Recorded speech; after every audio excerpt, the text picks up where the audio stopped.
Your body may already be holding a race that your life never asked you to run.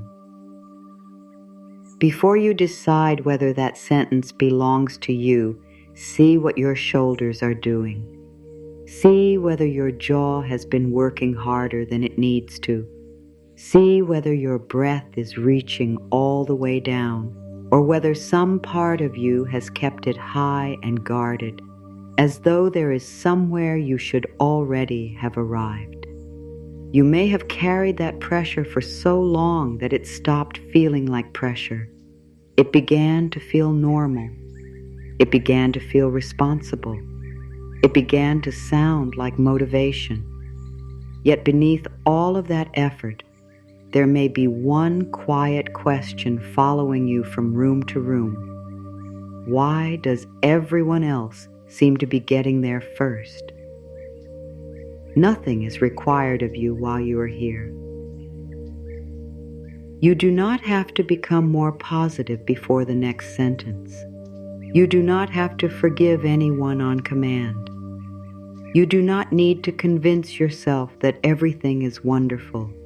You do not need to manufacture gratitude for a life that may have disappointed you in very real ways. This is not another assignment. It is not another voice telling you to wake earlier, work harder, visualize more clearly, become more disciplined, or transform yourself quickly enough to earn a future that finally feels safe. You have had enough clocks placed in front of you. Some of those clocks were obvious. Finish school by this age, find love by this age, build something impressive by this age, heal by this age, earn enough by this age, know who you are by this age, stop being confused by this age, become confident by this age, have the answer by this age. Others were quieter. They appeared in photographs. They appeared in announcements. They appeared in conversations that were supposed to be casual. Someone told you they were moving into a new home, and you were happy for them, truly happy, yet something inside you tightened before you could stop it. Someone showed you an engagement ring, and you smiled while a second voice began doing arithmetic with your own life. Someone mentioned a promotion, a new business, a trip, a pregnancy, a healing milestone, a finished degree, a peaceful relationship, a fresh beginning, and suddenly their good news became a measuring stick you never asked to hold. You may have hated yourself for that reaction.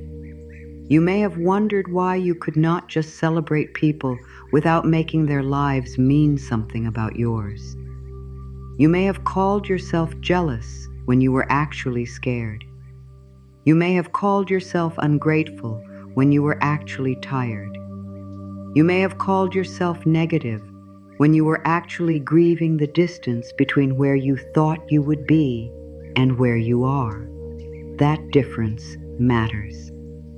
There is a particular kind of exhaustion that comes from being unable to experience another person's progress without turning it into a verdict on yourself.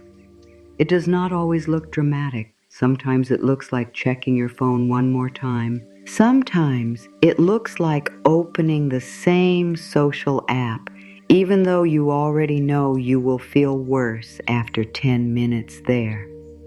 Sometimes it looks like searching for a person you have not spoken to in years, just to see whether life has been kinder to them than it has been to you. Then you close the screen. For a few seconds, the room becomes very quiet, and there you are again. Not their life, yours. Your unfinished plans, your unanswered questions, your body, your bank account, your work, your home, your relationship status, your family, your age, your healing, your uncertainty, your Tuesday afternoon, your ordinary kitchen, your unanswered message, your application still waiting, your dream that has taken longer than you ever imagined it would. Those are the moments when comparison becomes personal. It is no longer about wanting what someone else has. It becomes a fear that their arrival proves your delay. That is where the pain hides, not in their happiness, in the meaning you have been trained to attach to it. Someone else moved forward, therefore I must have fallen behind. Someone else was chosen, therefore something must be wrong with me.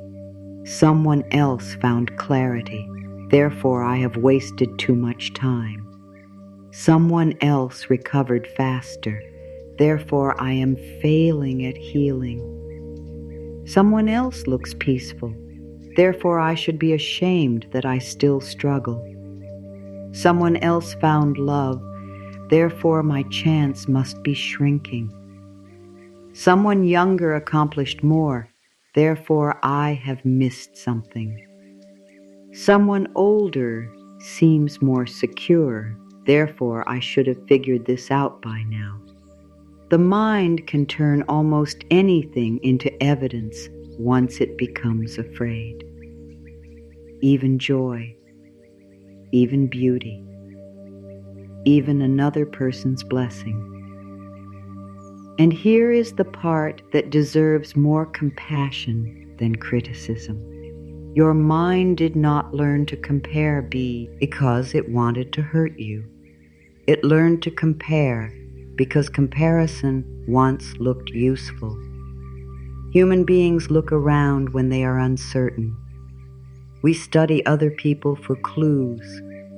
We look for signs of what is accepted, what is safe, what is admired, what is rewarded, what gets someone included instead of rejected.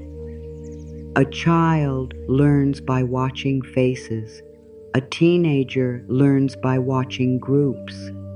An adult may continue watching rooms, careers, relationships, families, bodies, neighborhoods, and timelines, hoping that somewhere in all of that observing there will be an instruction manual. Do this and you will be safe. Reach this and you will belong. Become this and no one will leave. Achieve this and you can finally relax. The problem is not that your mind searched for patterns. The problem is that it began confusing patterns with laws.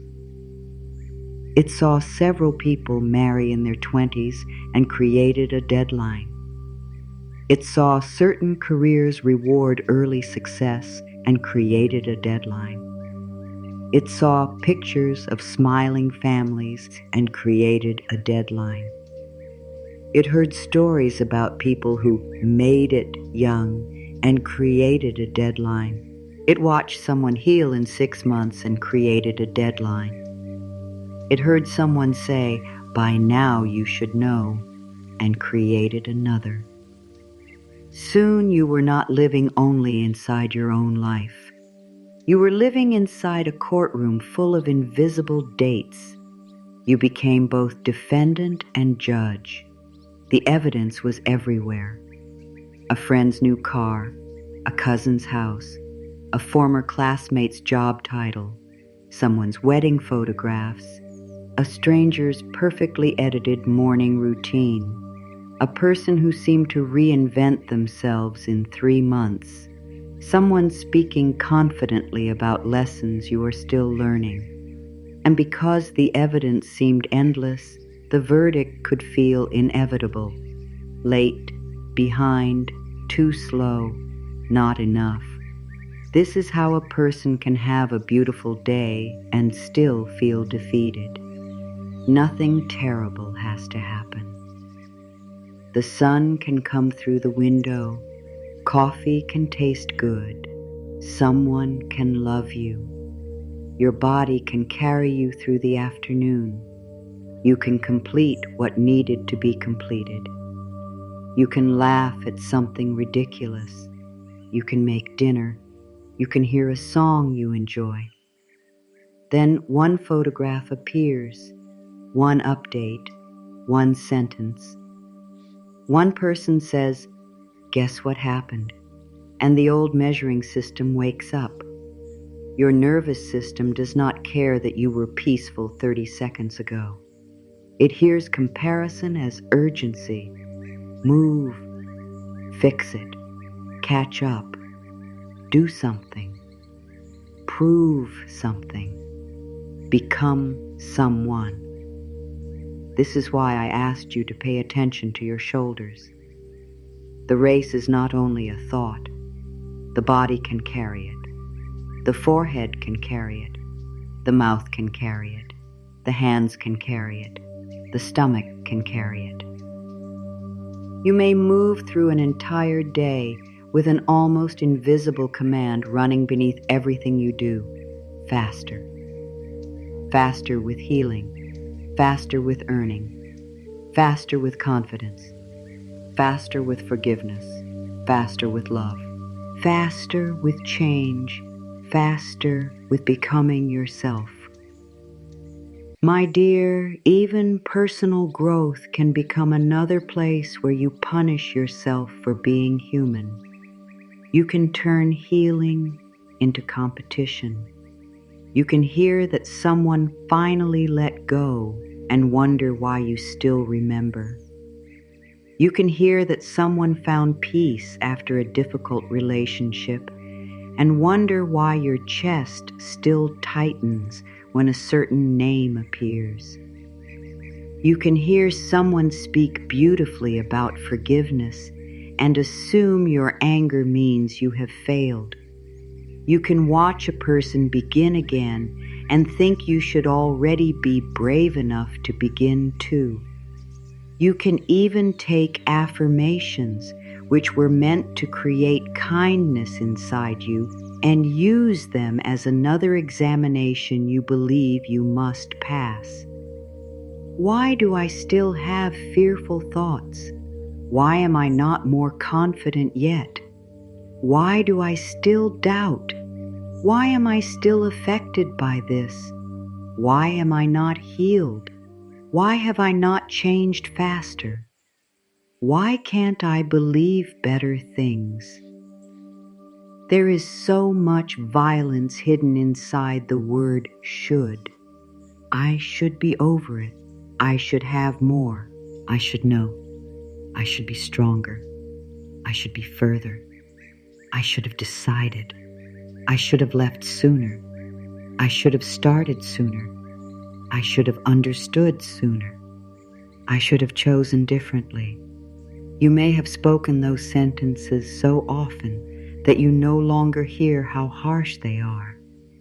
They assume that the person you were should have possessed the knowledge you have now. They assume that fear should have disappeared merely because it was inconvenient. They assume that grief should follow a schedule. They assume that clarity should arrive before experience teaches you what you need to know. They assume that every road is supposed to reveal itself at the same distance. That is a heavy way to live. It means you are never allowed to meet yourself where you are, because some imaginary version of you is always standing farther ahead, looking back with disappointment. But who created that version? Who told you the person you were supposed to become had to arrive on a particular date? Who decided love becomes meaningful only if it arrives early? Who decided success counts only if people witness it at the right age? Who decided a late beginning is a lesser beginning? Who decided your healing has to be fast to be real? Who decided uncertainty is evidence of failure? Who told you there was one correct speed for a human life? Look closely at many of the deadlines hurting you, and you may discover that you never consciously chose them. You inherited them from family, from culture, from school, from old expectations, from people who were frightened for you, from people who meant well, from people who did not mean well, from industries that profit when you feel inadequate, from stories that compress 10 difficult years into a 3-minute success summary, from photographs that show the celebration, but not the months before it, from memory, which often edits other people's journeys into cleaner lines than they actually lived. Then you took all of those borrowed expectations and turned them inward. You began using someone else's map to evaluate your own distance. No wonder you felt lost. There are people you have compared yourself with whose private lives you do not actually know. You know the announcement. You do not know every argument. You know the achievement. You do not know every fear. You know the photograph. You do not know what happened 5 minutes afterward. You know that they reached something you want. You do not know what it cost them, what it means to them, whether it will remain, whether they are fulfilled, whether they are lonely, whether they are relieved, whether they are already questioning the very thing you envy. This is not an invitation to imagine that everyone who appears happy must secretly be miserable. That is only comparison turned upside down. It is an invitation to admit that a human life cannot be accurately measured from the outside. You do not know enough about another person's inner world to use their visible milestones as a mathematical formula for your worth, and they do not know enough about yours. The person you believe is ahead of you may look at one part of your life and believe you are ahead of them. Someone may admire the resilience you barely count. Someone may envy the freedom you think is emptiness. Someone may wish they had the relationship with themselves that you dismiss because you are focused on what you have not yet built. Someone may look at the age you are criticizing and wish they could return to it with what they know now. Someone may be trying desperately to escape the life you have been using as proof that they succeeded. There is no stable finish line here. The moment you reach one thing, the mind can find another comparison. You earn more, then someone earns more than you. You heal, then someone seems more peaceful. You find love, then someone gets married. You marry, then someone buys a home. You buy a home, then someone has a larger one. You succeed, then someone succeeds publicly. You become known, then someone becomes more known. If comparison is allowed to design the game, you can win 1,000 times and still feel defeated. Because the game has no final round. There is always another person, another number, another achievement, another face, another age, another reason to postpone peace. The deeper question is not, how do I finally get ahead? The deeper question is, why have I been treating life as though a head exists? Consider that for a moment. Ahead of what? Ahead of whom? Toward which identical destination? If two people do not want exactly the same life, cannot control exactly the same circumstances, do not carry the same history, do not have the same body, family, opportunities, responsibility, wounds, desires, values, losses, temperament, timing, or calling, then what exactly are we measuring when we declare that one is ahead? We are often measuring visibility, that is all. What can be seen? What can be announced? What can be photographed? What can be placed in a sentence after the words, I finally. But some of the most important movements in your life cannot be photographed.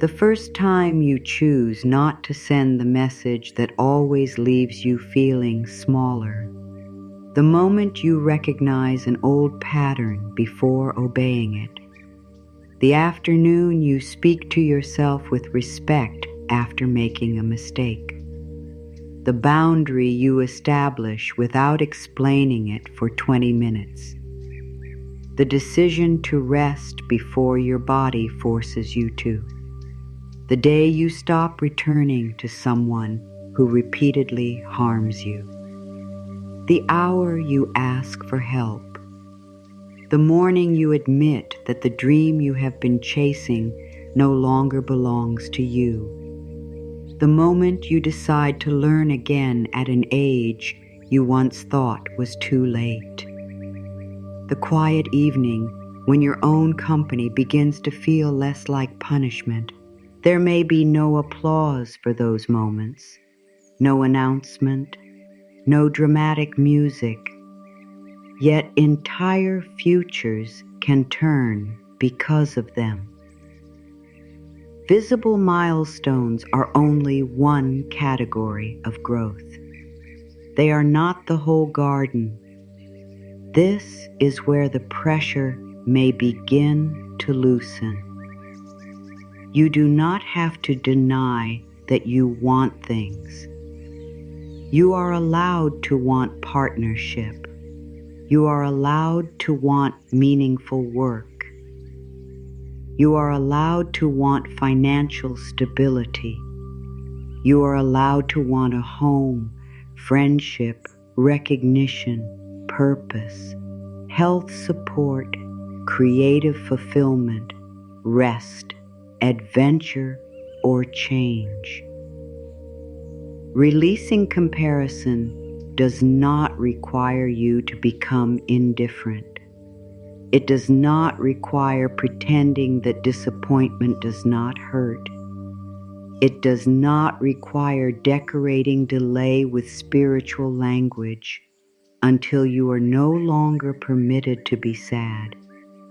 You can want something deeply and still refuse to use another person's arrival as evidence that your own possibility is disappearing. Those two truths can live together. I want this, and I do not need to hate myself while it is not here. I care about where I am going, and I do not need to race everyone I see. I am permitted to take action, and I am permitted to breathe while I do it. I can change what needs changing, and I do not have to treat myself as an emergency. That last one can be difficult. You may have treated yourself as an emergency for years. Every birthday became a review. Every January became an audit.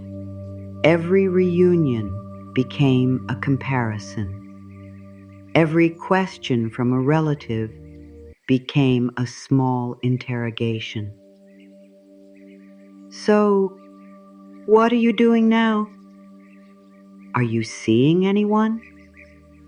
When are you going to? What happened with? Still working there?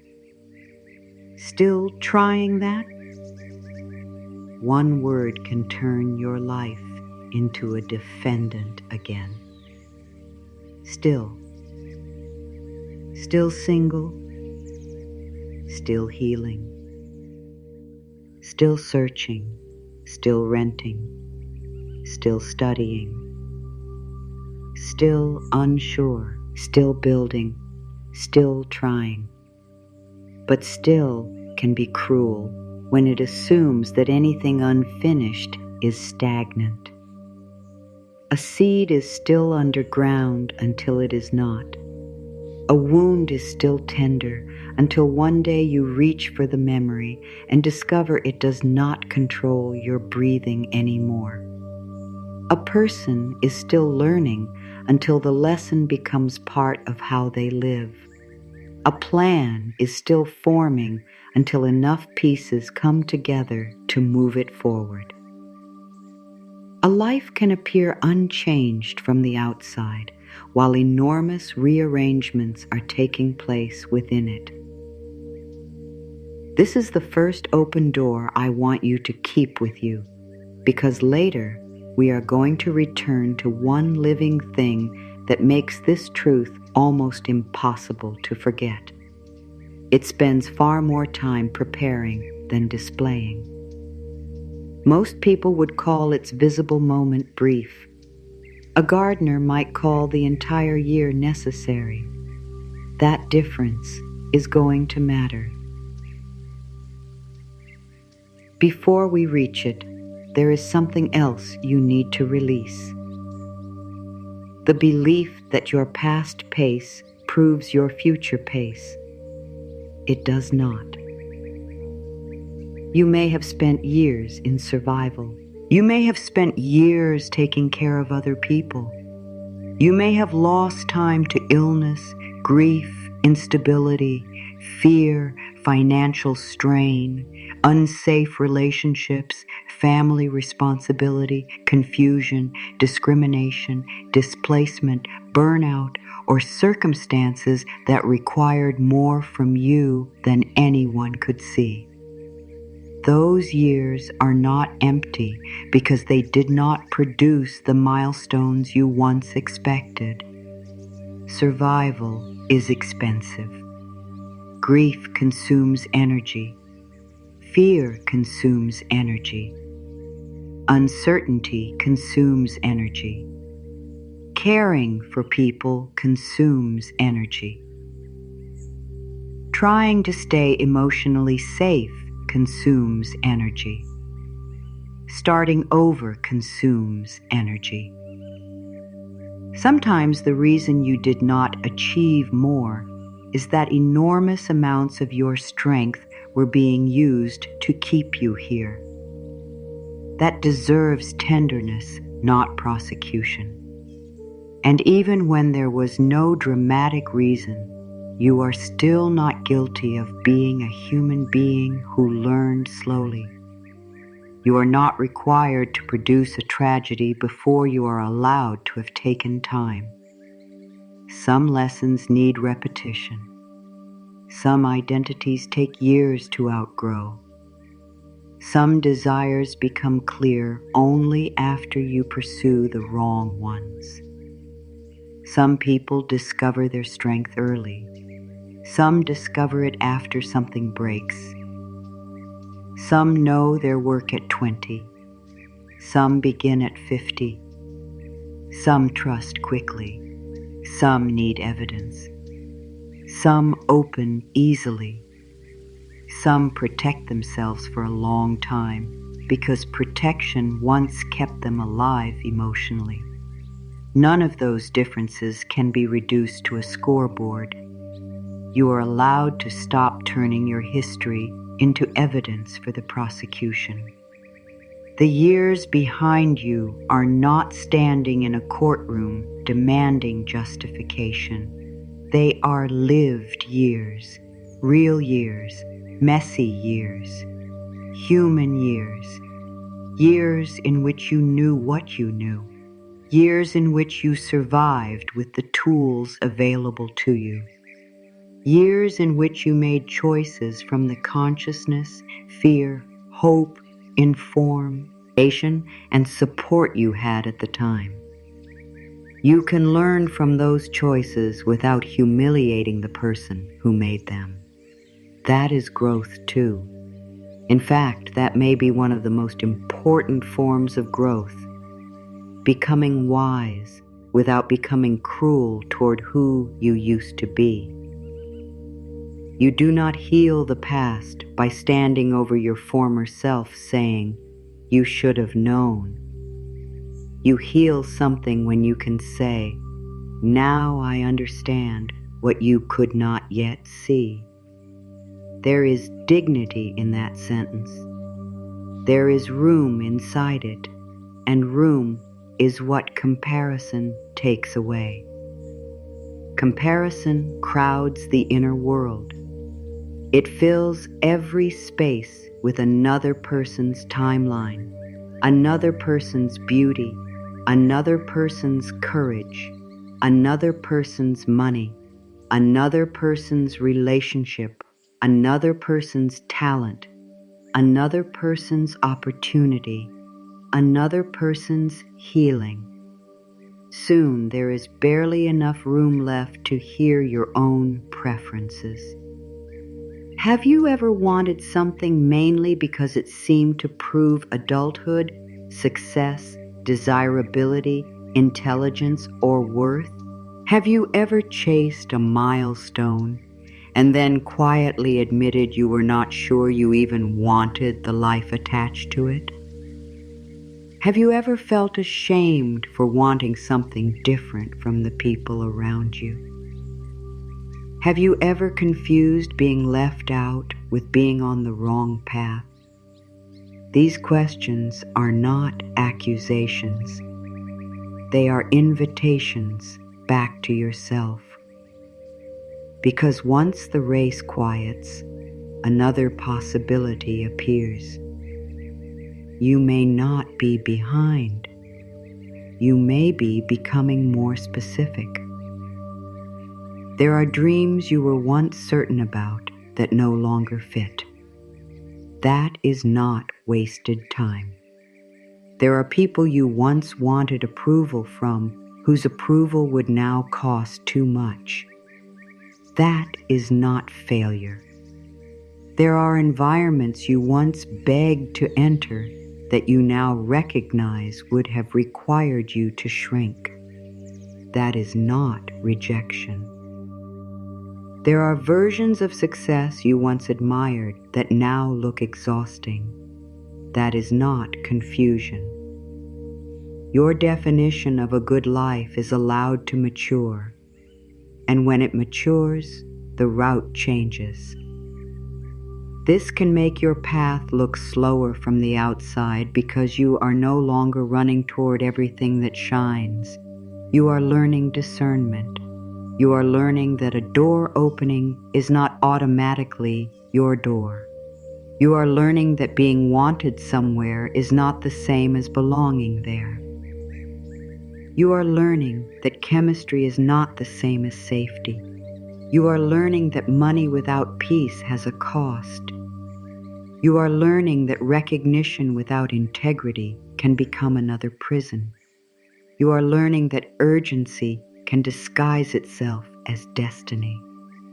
You are learning to ask better questions, not how quickly can I get there, but do I still want to go there? Not why did they choose someone else? But would choosing me have actually created the life I want? Not why am I not further? But what am I understanding now that I could not have understood sooner? That change in questioning can alter the entire emotional landscape. You begin to see that what looked like delay sometimes protected you from a version of the future you had not examined closely enough. Not every delay is protection. Not every disappointment carries a hidden gift. Life is more honest than slogans. Some things simply hurt. Some opportunities are genuinely lost. Some endings leave consequences. Some timing feels unfair. You do not need to pretend otherwise. But pain does not become proof that your remaining life has lost its value. A closed door can be painful without becoming a prophecy. A missed season can matter without becoming your final season. A late beginning can contain enormous life. There are books written after decades of silence. Friendships formed after years of loneliness. Careers begun after other careers ended. Homes created after instability. Boundaries learned after countless broken ones. Love discovered after long periods of disappointment. Peace found after a person finally stops making peace. Another achievement to perform. Life does not move in one shape. That is why the race becomes impossible to defend once you examine it carefully. There is no single starting line, no equal terrain, no identical destination, no universal set of obstacles, no shared definition of enough. The person beside you may be running towards something you are meant to walk away from. The person you envy may be living through a chapter you would never choose if you knew all of it. The person who appears slower may be building something that requires depth you cannot yet see, and you may be doing the same. There is something in nature that understands this without needing to be taught. It does not wake in the morning embarrassed that another plant opened first. It does not look across a garden and accelerate because color appeared somewhere else. It does not force its petals apart to prove that it is progressing. It does not apologize for the months when very little seems to happen. There is a cactus known for a flower that can make people wait almost an entire year for a single astonishing opening. The night-blooming cereus can spend month after month looking unremarkable to anyone impatient enough to judge only what is visible. Green stems, quiet growth. No dramatic display. Then a bud begins to form, slowly, almost privately. A gardener who understands the plant does not shout at it. The gardener does not hold up a rose and say, "Look what she managed to do." The gardener does not pull at the bud. The gardener does not pry open the petals because the calendar feels uncomfortable. The gardener knows something that comparison forgets. Preparation is also part of blooming. The flower has not been doing nothing. Its life has been moving toward an opening in ways the eye could not demand or accelerate.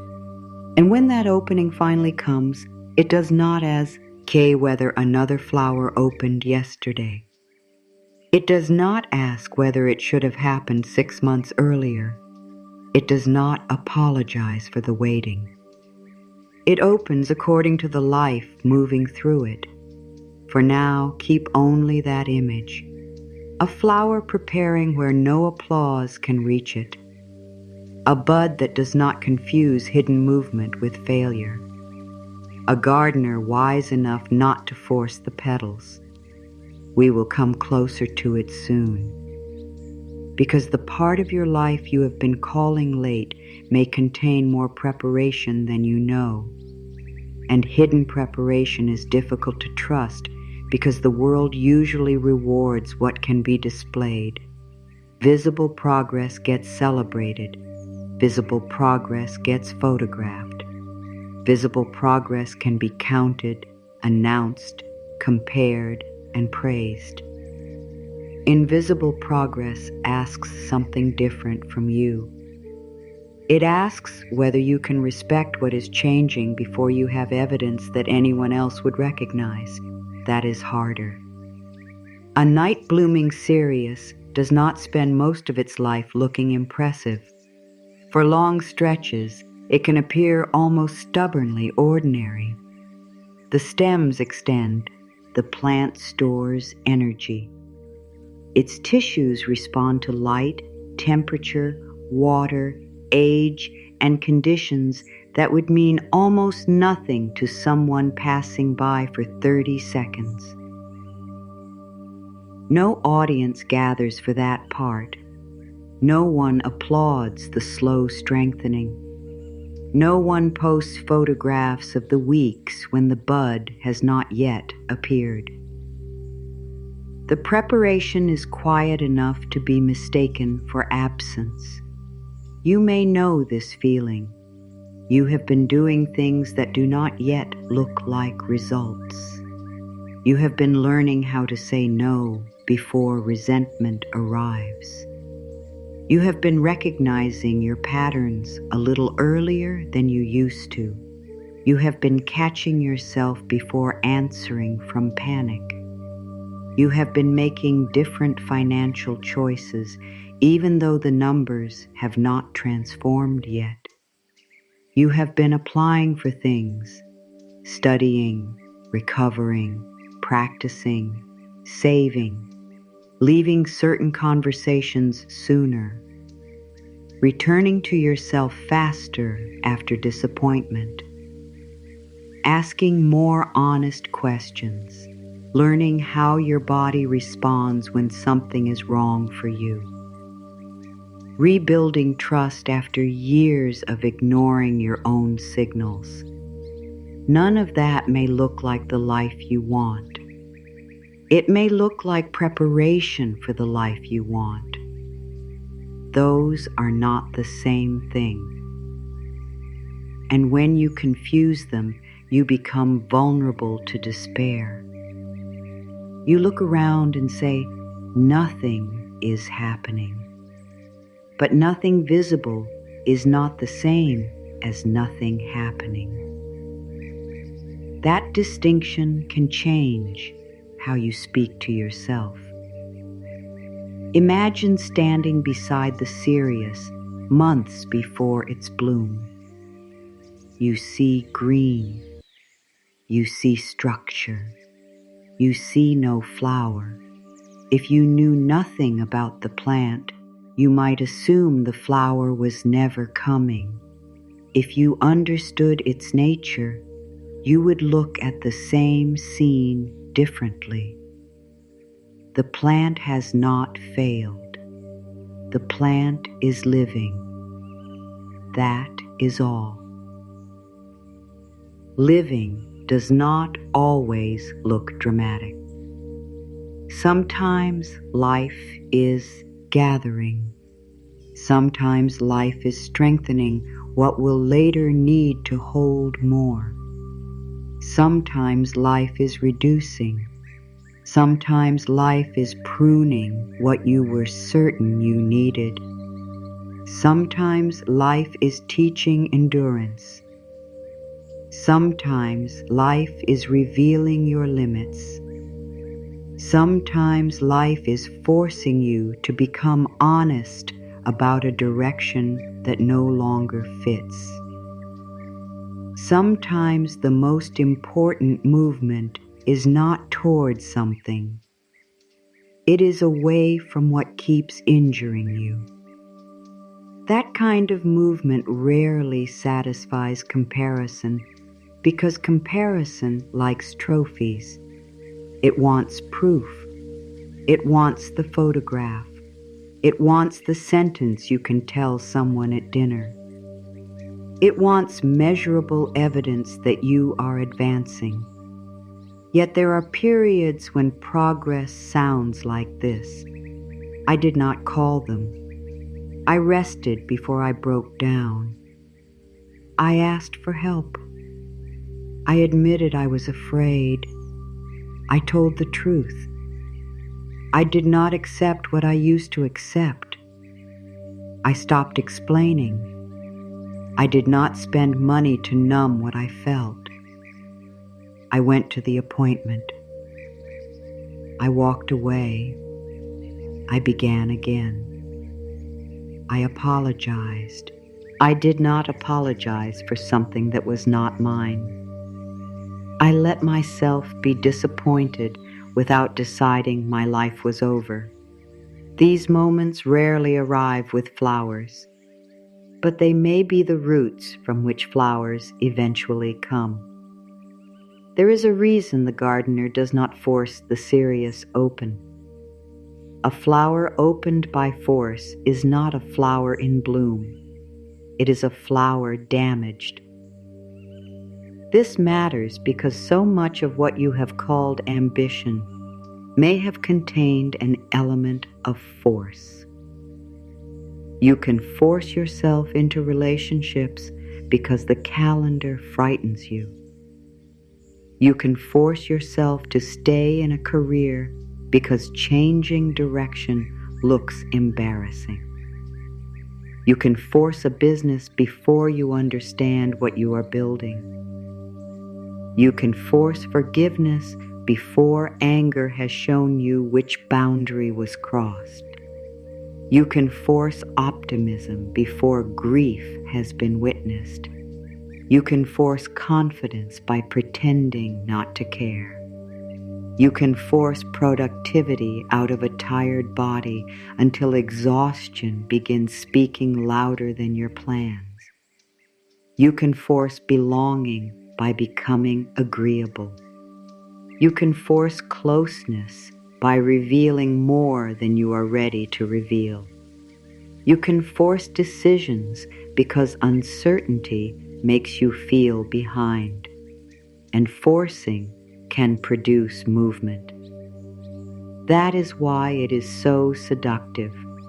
Something happens, a choice is made, a relationship begins, a job is accepted, a promise is given, a purchase is made, an announcement is posted. For a moment, the pressure eases because you can finally point to evidence. See, I am moving. See, I am not behind. See, something is happening. But movement and alignment are not identical. A person running in the wrong direction is still moving quickly. There are forms of speed that create distance from yourself. The serious does not mistake speed for readiness. Its opening cannot be negotiated with by impatience. The bud has a come sequence.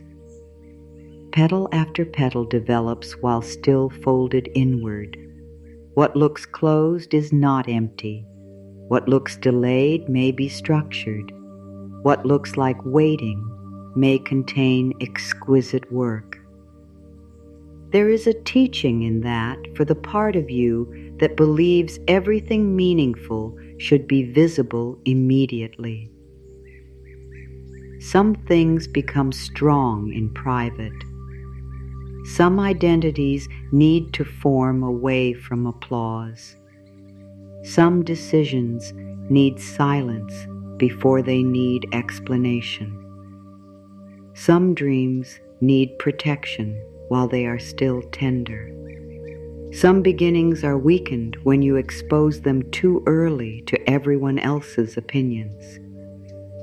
Not every seed needs an audience. Not every plan needs public proof. Not every healing process needs to be turned into a story before you have finished living it. The world can make you feel that if you are not announcing progress, you are not progressing. That is not true. A private life is still a life. A private victory is still a victory. A quiet transformation does not become less real because no one sees the exact day it started.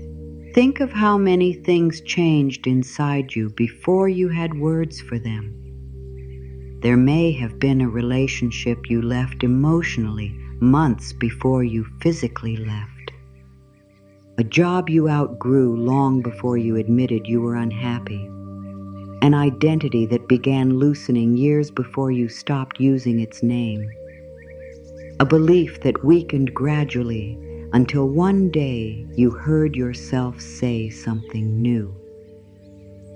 The visible event often arrives after the invisible decision has been ripening for a long time.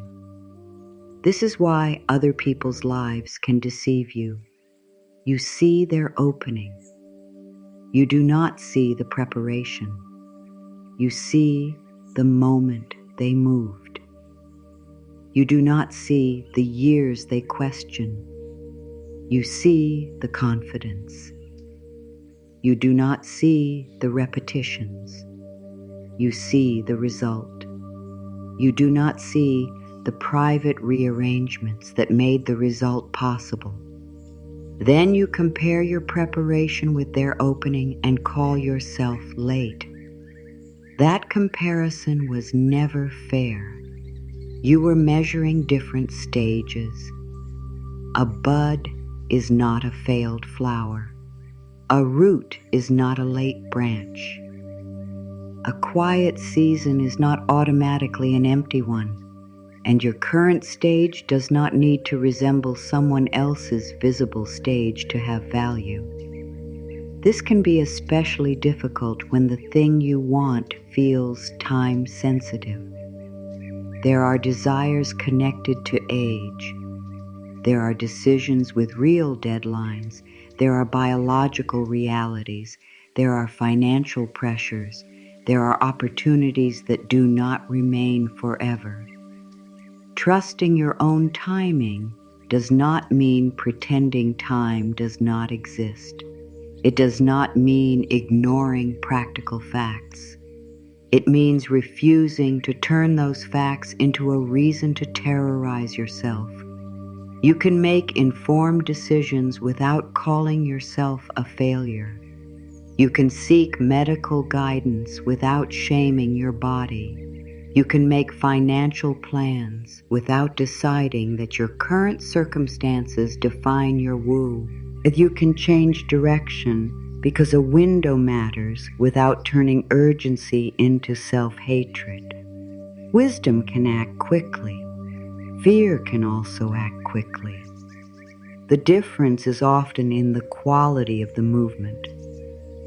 Fear says anything is better than being behind. Wisdom asks, what choice serves the life I actually want? Fear says, take what is available before nothing is left. Wisdom asks, what am I agreeing to because I am frightened? Fear says, everyone else has started. Wisdom asks, what am I ready to begin? Fear says, make something happen. Wisdom asks, what can I do without betraying myself? That is a different kind of timing. Not passive, not careless, not detached from reality. Attentive. You can be deeply engaged with your life without trying to rip it open. The gardener waters. The gardener observes. The gardener adjusts conditions. The gardener learns what the plant needs. The gardener may move it toward better light. The gardener may protect it from damage. The gardener participates, but the gardener cannot command the exact second the petals separate. There is a partnership here. That may be a kinder way to think about your own life. Participation instead of force.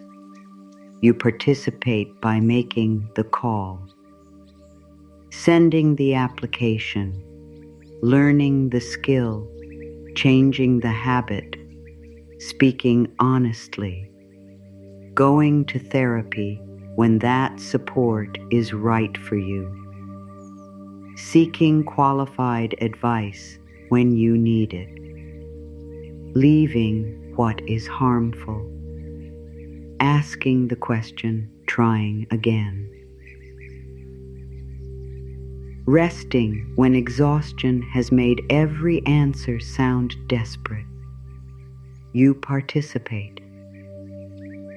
Then there are parts you cannot control, who chooses you, who understands you. How quickly another person changes, whether someone apologizes, whether an opportunity appears exactly when you want it, whether grief follows the timeline you planned, whether your body responds immediately, whether a creative idea finds its audience, whether a relationship unfolds as quickly as you hoped, whether the world recognizes your work on schedule. The suffering often increases when you treat the uncontrollable part as if it were a personal assignment. Then you work harder on things work cannot solve. You replay the conversation. You adjust your personality. You search for the perfect phrase. You check again. You compare again. You interpret silence. You bargain. You predict. You accuse yourself. You wonder which version of you would have made the outcome happen. That is the moment to remember the unopened flower. Not because every desire is destined to arrive. That would be another promise no honest life can make. Remember it because your worth does not depend on being able to force the future. You are allowed to be a person living in uncertainty. You are allowed to care without controlling. You are allowed to prepare without having proof. You are allowed to love a possibility without making it responsible for your identity. This is where waiting begins to change. There is a difference between waiting for permission to live and living while something remains unresolved. The first shrinks your life. The second keeps you present. Perhaps you have been saying, I will feel better when I get the job, when I meet someone, when I know what I am doing, when I move, when the debt is gone, when I feel confident, when they regret losing me, when I am successful, when I have healed completely, when my body changes, when the answer comes. There is always a future condition capable of holding today hostage. The Sirius does not spend 11 months refusing sunlight because the flower has not opened yet. It continues being alive. That may be one of the deepest lessons hidden in its strange calendar. Its life is not reduced to the bloom. The bloom is exquisite. The bloom matters. But the plant was living before it. You are living before your next arrival too. This year is not merely the hallway to a better year. This body is not merely transportation toward a body you will respect later. This home is not merely an embarrassing waiting room for the home you hope to have. This season is not automatically a draft. This afternoon belongs to your life. It counts, even unfinished, especially unfinished. You do not have to postpone being present until your life becomes easier to explain. That is a freedom comparison cannot offer you, because comparison depends on postponement. It says peace comes after you catch up.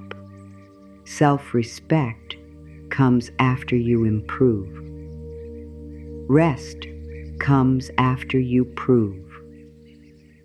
Joy comes after the result. You become worthy after the milestone. But if there is always another milestone, your permission never arrives. So what would happen if you stopped connecting permission to achievement?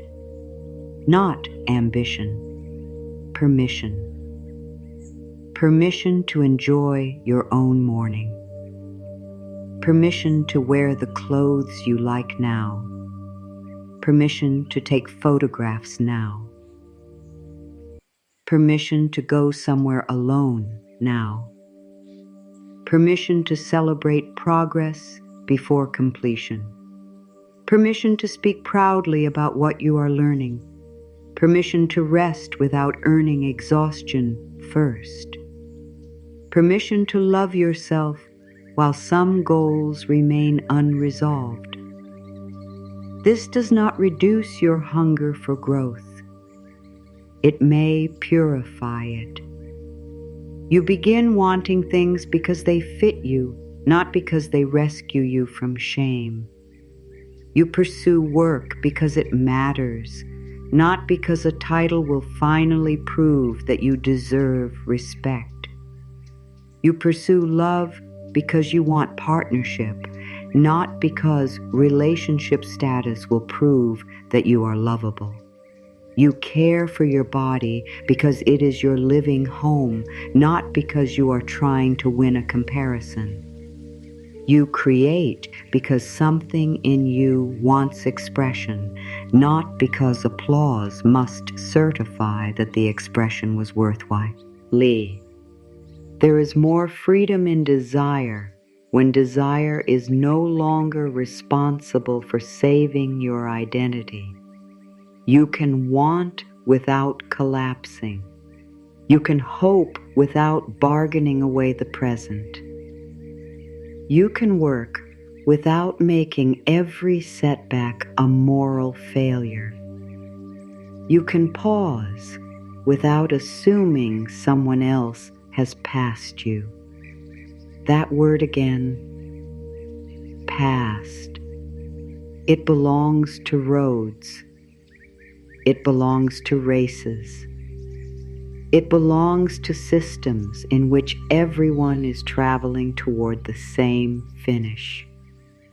Human lives are not arranged that way.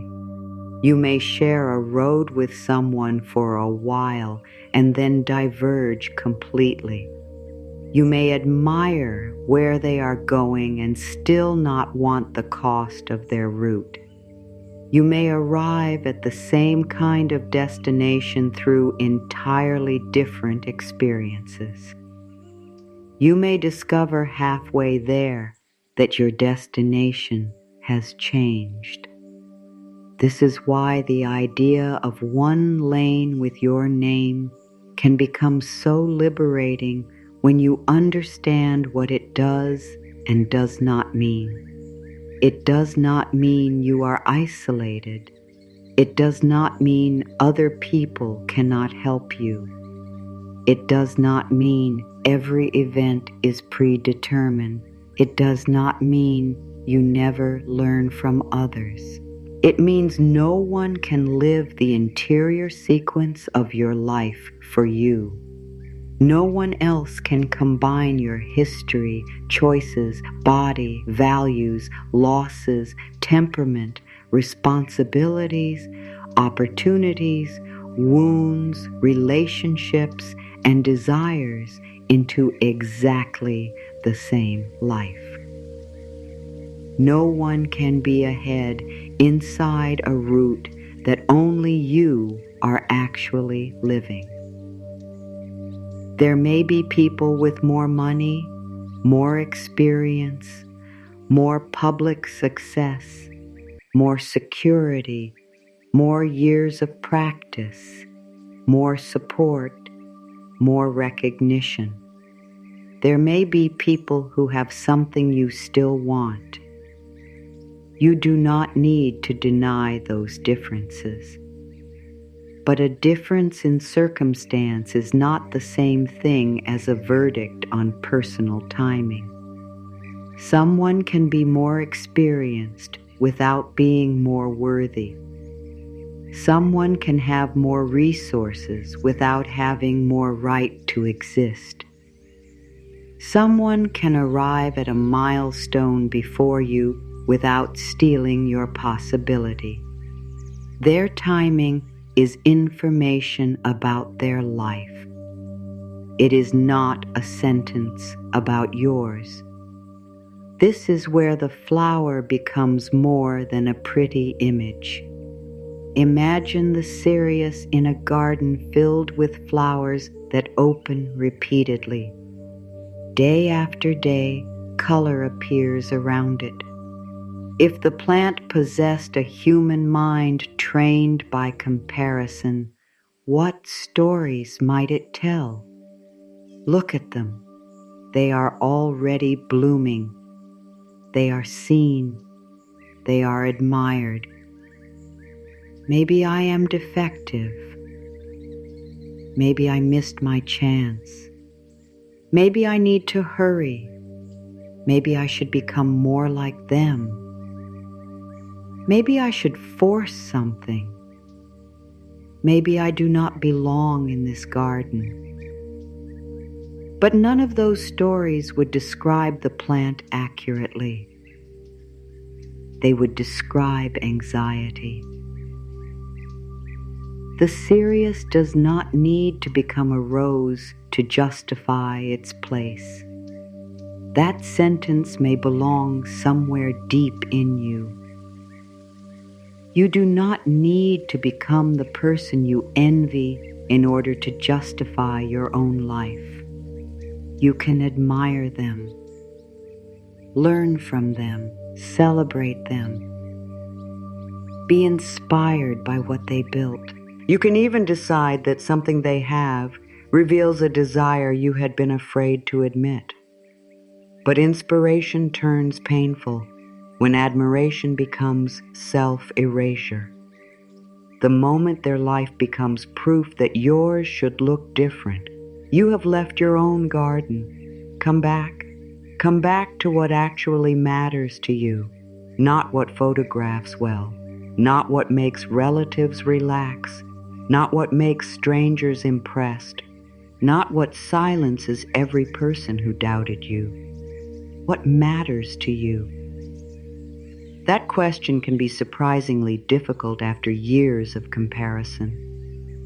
You may hear other people's answers first, a certain salary, a certain kind of home, marriage, children, freedom from marriage, travel, prestige, a business, a quiet life, recognition, privacy, a large community, a smaller circle. There is no single correct arrangement. The work is not to choose the arrangement that looks most evolved. The work is to recognize which one is yours. Some people want expansion, some want simplicity. Some want leadership, some want craft, some want roots, some want movement, some want family life, some want solitude, some want public impact, some want work that remains mostly unseen. A meaningful life can wear many shapes. You do not need to explain your shape to people who have only learned one. This is one reason comparison creates such confusion. It can make you chase symbols instead of needs. You say you want the promotion, but perhaps what you really want is respect. You say you want the relationship, but perhaps what you really want is tenderness. You say you want the house, but perhaps what you really want is safety. You say you want recognition, but perhaps what you really want is to feel that your work matters. You say you want to be ahead, but perhaps what you really want is relief from the fear that your life is disappearing. Once you identify the deeper need, more possibilities appear. Respect may be built in places beyond a title. Tenderness may begin with the relationships already capable of offering it. Safety may require boundaries before it requires property. Meaning may grow long before recognition, and relief may begin before the future resolves. That is important.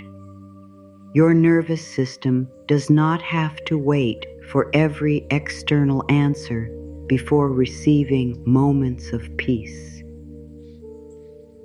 Your shoulders do not need proof of your 5-year plan before they are permitted to lower.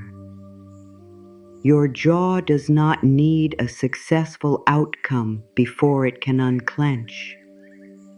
Your breath does not need anyone's approval to deepen.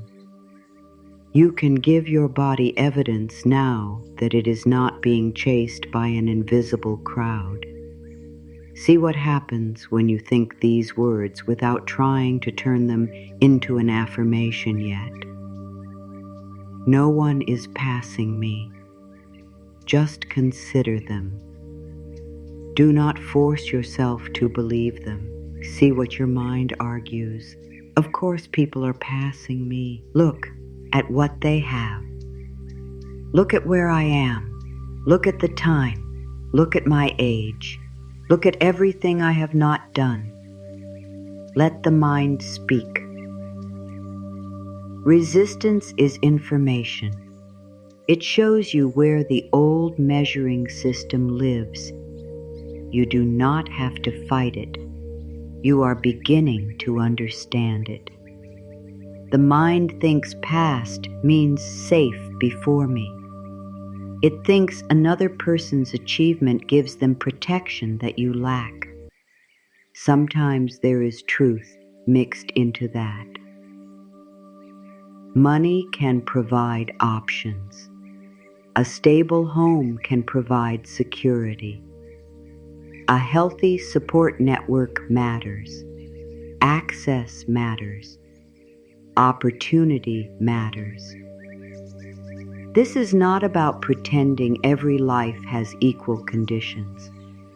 It is about refusing to convert inequality, difficulty, or difference into self-contempt. You can acknowledge reality without turning yourself into its enemy. You can want more resources without calling your current self inferior. You can grieve what you did not receive. You can recognize privilege where it exists. You can seek better conditions. You can fight for change. And through all of that, you can stop using another person's position as proof that you have failed at being you. That is a subtler freedom than positive thinking. It is not pretending everything is equal. It is deciding your dignity does not rise and fall with comparison. The serious does not become less itself because another plant received more sunlight. A wise gardener may still change the conditions. That matters. If the soil is poor, improve it. If the light is wrong, adjust it. If the plant is being harmed, protect it. Timing is not an excuse to ignore conditions. Patience is not neglect. Trust is not passivity. This distinction will matter even more later. For now, understand that accepting your own season does not require you to accept every circumstance around you. You can honor your pace and still make changes. You can trust yourself and still ask for help. You can stop racing and still move. In fact, you may move more intelligently once panic is no longer holding the steering wheel. You stop scattering your energy across 10 urgent directions. You begin asking what deserves attention now.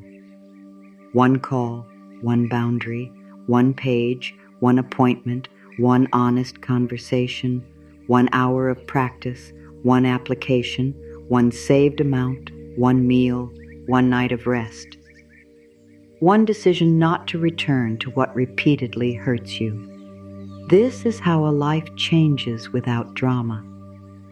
Not always through a giant leap, through accumulated acts that respect the season you are actually in. The serious does not perform its bloom all year. There are times for storing, times for extending, times for strengthening, times for forming the bud. Then there is an opening. The mistake is believing only the opening counts. What if you stop judging yourself exclusively by bloom moments? What if you learn to recognize root moments, bud moments, recovery moments, reorientation moments? Days when the most important thing you did was not abandon a truth you had finally learned. Days when you did less and preserved something inside you.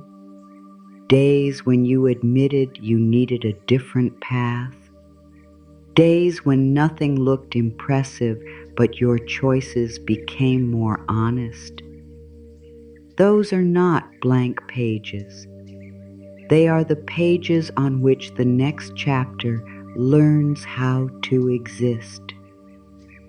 And there is another detail about a rare bloom that the impatient mind does not like. Its opening can be brief, months of preparation for a moment that passes. At first, that may sound unfair. Why prepare so long for something that does not remain? Because value is not measured only by duration. Some conversations change you in 10 minutes. Some friendships matter even if they are not lifelong. Some opportunities teach you precisely because they end. Some seasons are not meant to become permanent addresses. Some forms of beauty are powerful because you are fully there when they arrive. Comparison often wants permanence as proof. If I achieve it, I need to keep it. If I am loved, I need certainty that love will never change. If I succeed, I need success to remain at the same level. If I heal, I should never struggle again. If I become confident, insecurity must disappear forever. But life moves. Blooming is not a permanent pose. There will be openings and closings, expansion and retreat. certainty and questions, energy and tiredness, creation and recovery. Even after something beautiful arrives, you will still be human. That is not the failure of the bloom. It is the rhythm of being alive. You do not have to reach one final version of yourself and remain there. You can keep changing without calling every change evidence that the previous version was wrong. The person you were 5 years ago may have been exactly the person who carried you far enough to become who you are now. The person you are now may not be the person who carries you through the next decade. There is no betrayal in growth. There is no shame in revision.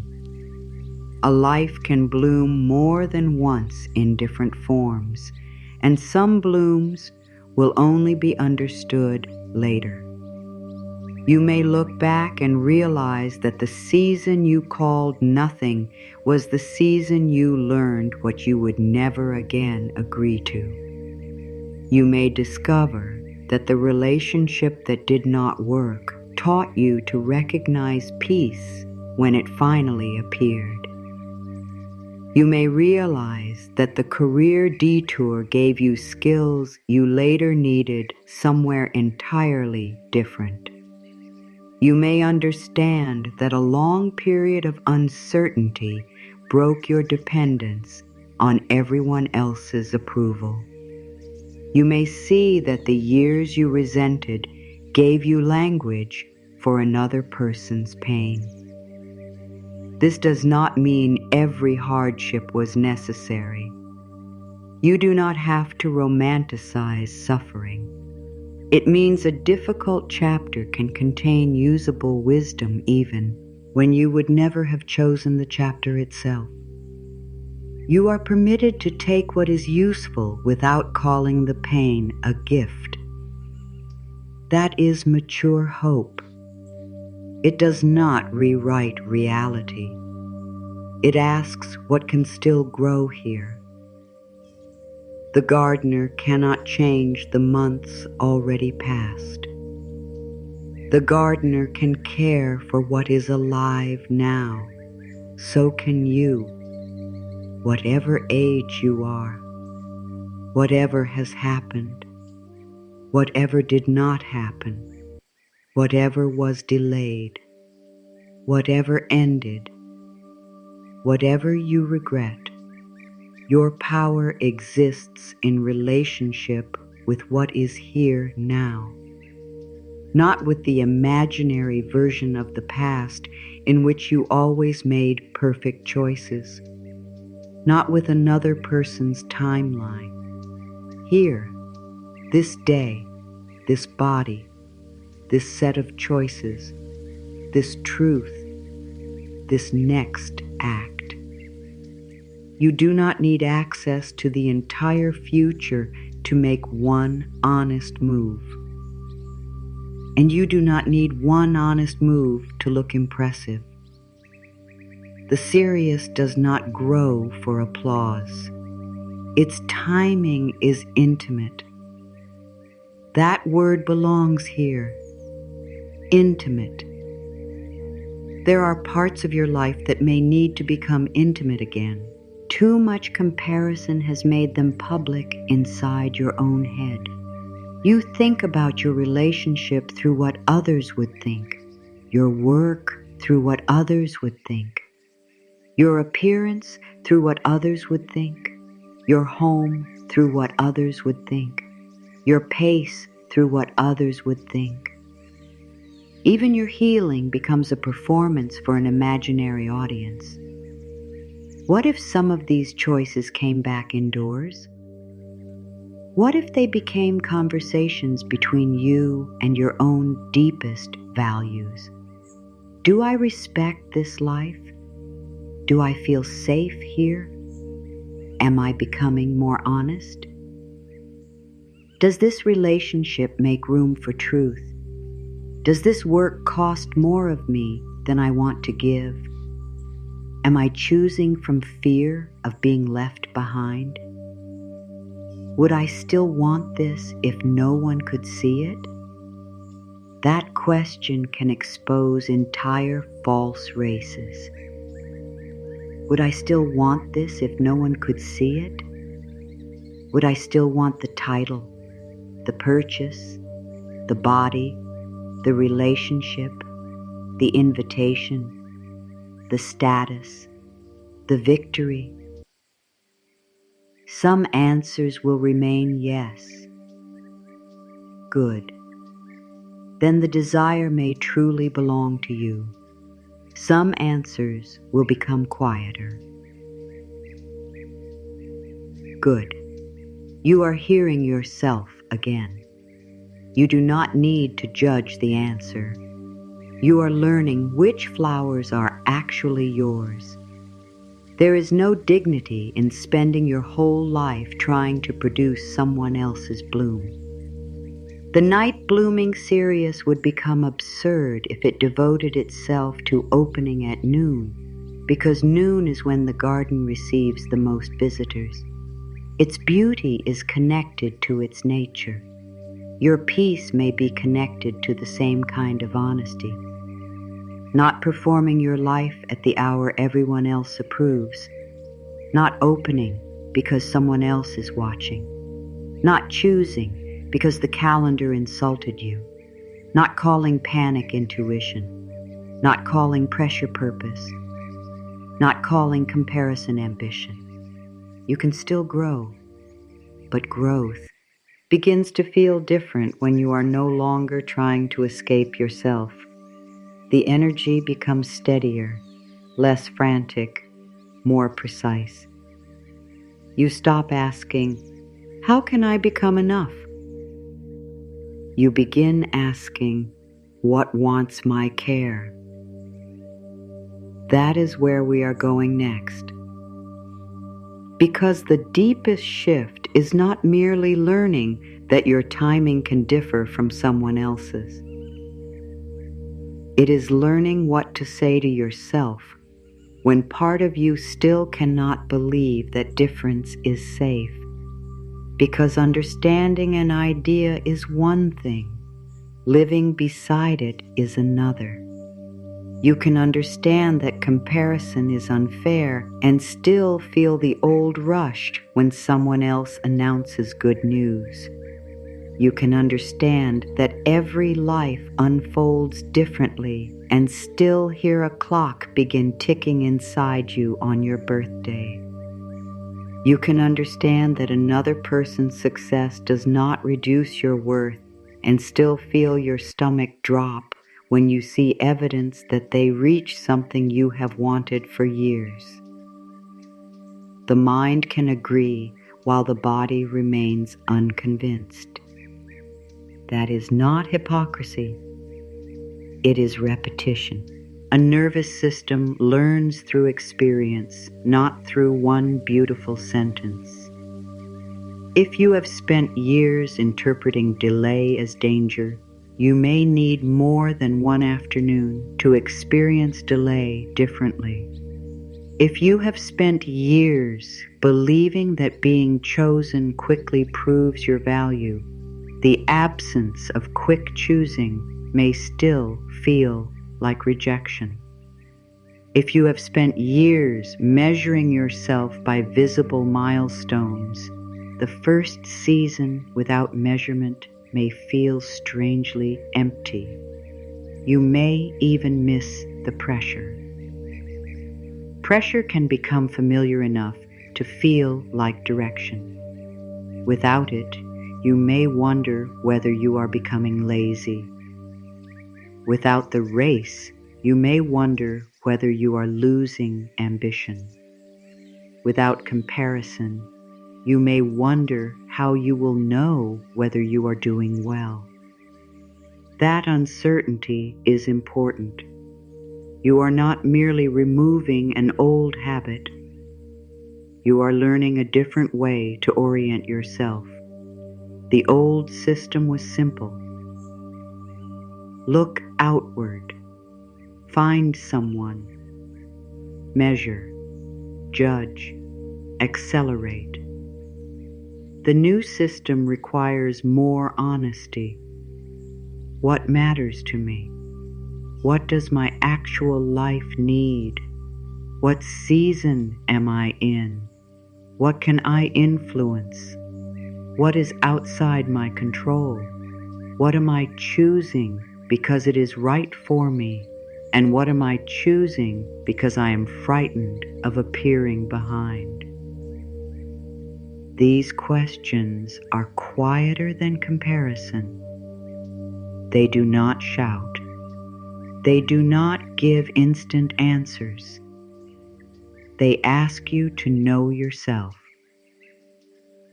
That is why returning to your own lane can feel less exciting at first. The crowd becomes quieter. The competition disappears. You no longer receive the strange burst of adrenaline that comes from deciding you must catch up. Instead, you meet something steadier. Responsibility without self-attack, desire without panic, effort without punishment, hope without demand. This kind of growth may not feel dramatic enough for the part of you that it was trained to associate transformation with intensity. Yet the serious does not become more alive because you stare at it harder. It responds to what actually sustains it.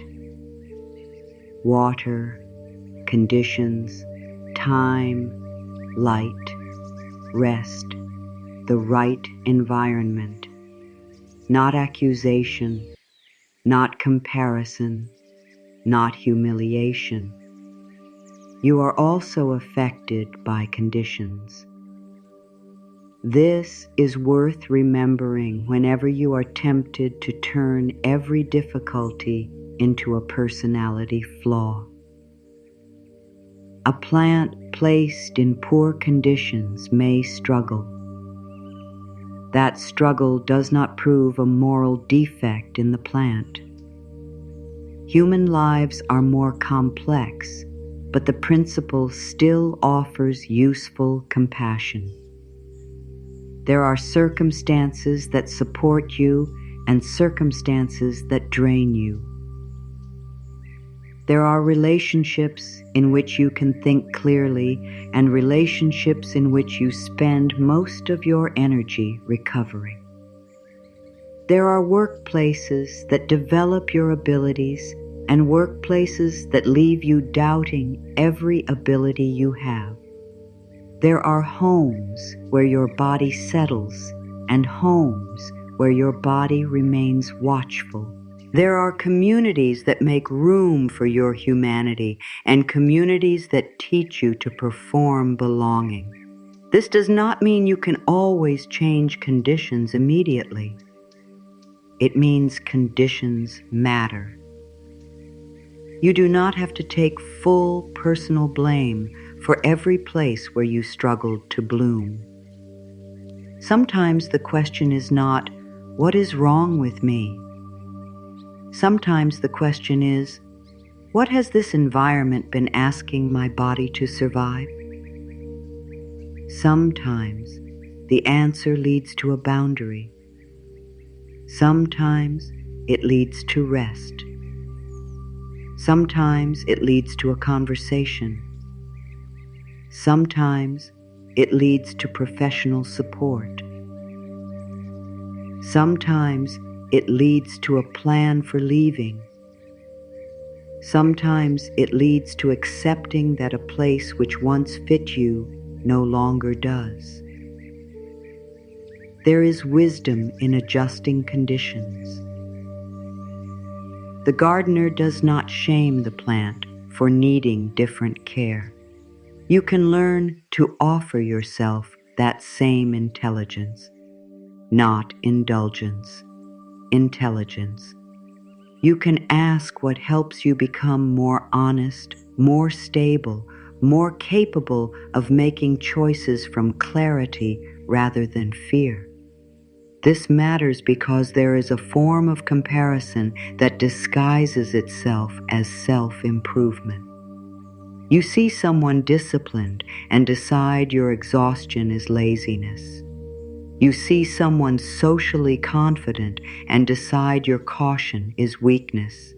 You see someone who left quickly and decide your slower exit proves you lacked courage.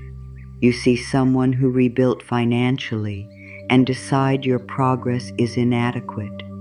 You see someone whose grief looks quieter and decide yours has lasted too long.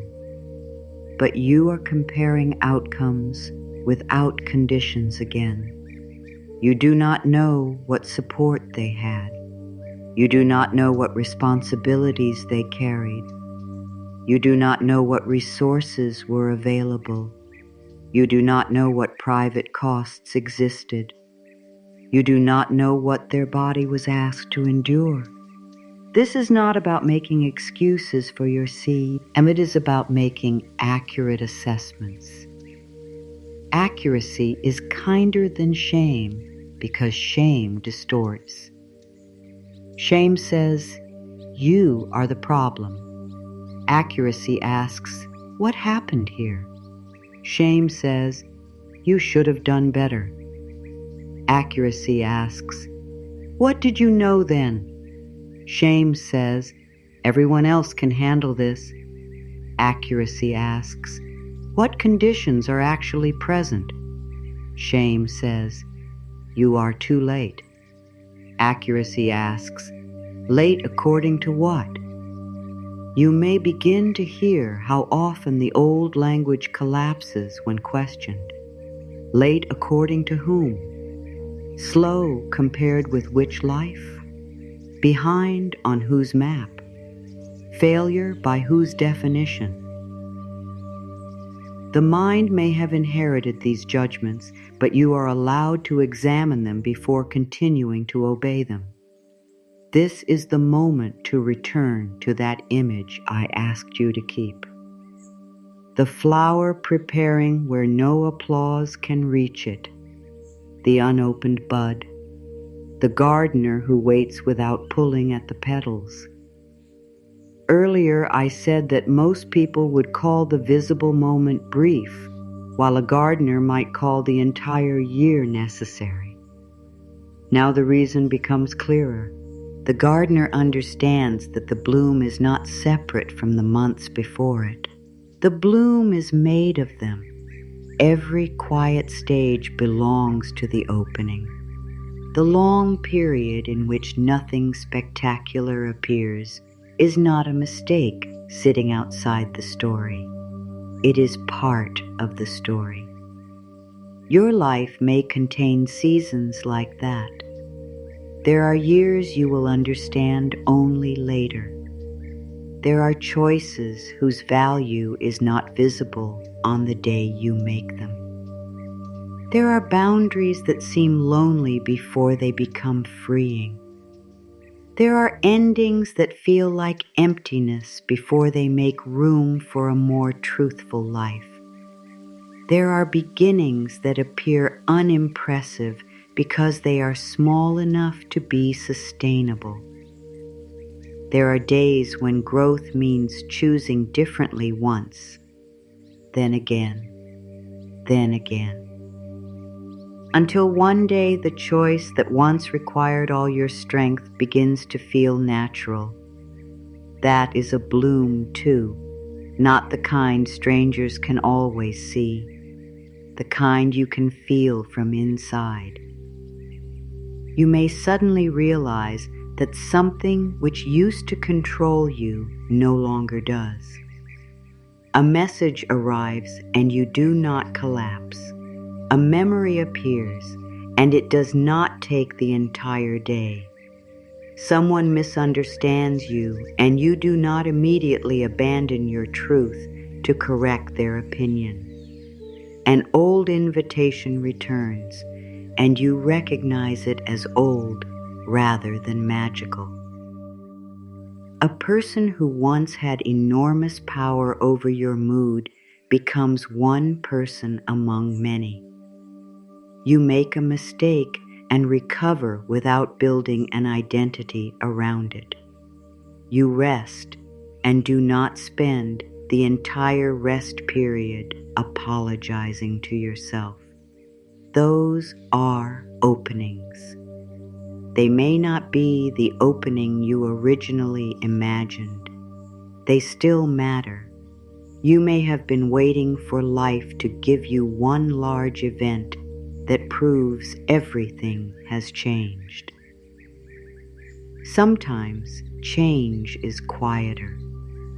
It can arrive as reduced fear, reduced urgency, reduced need to explain, reduced attraction to what repeatedly hurts, reduced dependence on applause. Less drama does not mean less growth. In some lives, less drama is the growth. The serious does not need to keep tearing itself open every night to prove the one bloom was real. It returns to its ordinary form. It continues living. You are allowed to let ordinary life count after transformation too. You do not need to reinvent yourself every month.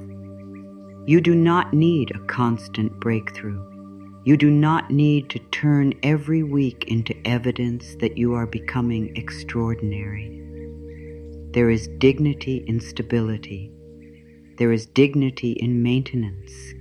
There is dignity in living what you have already learned. This may be especially healing if you have made personal growth another competition. One more book, one more practice, one more routine, one more technique, one more version of yourself to repair. At some point, improvement can become another way of saying, the person I am today is still unacceptable.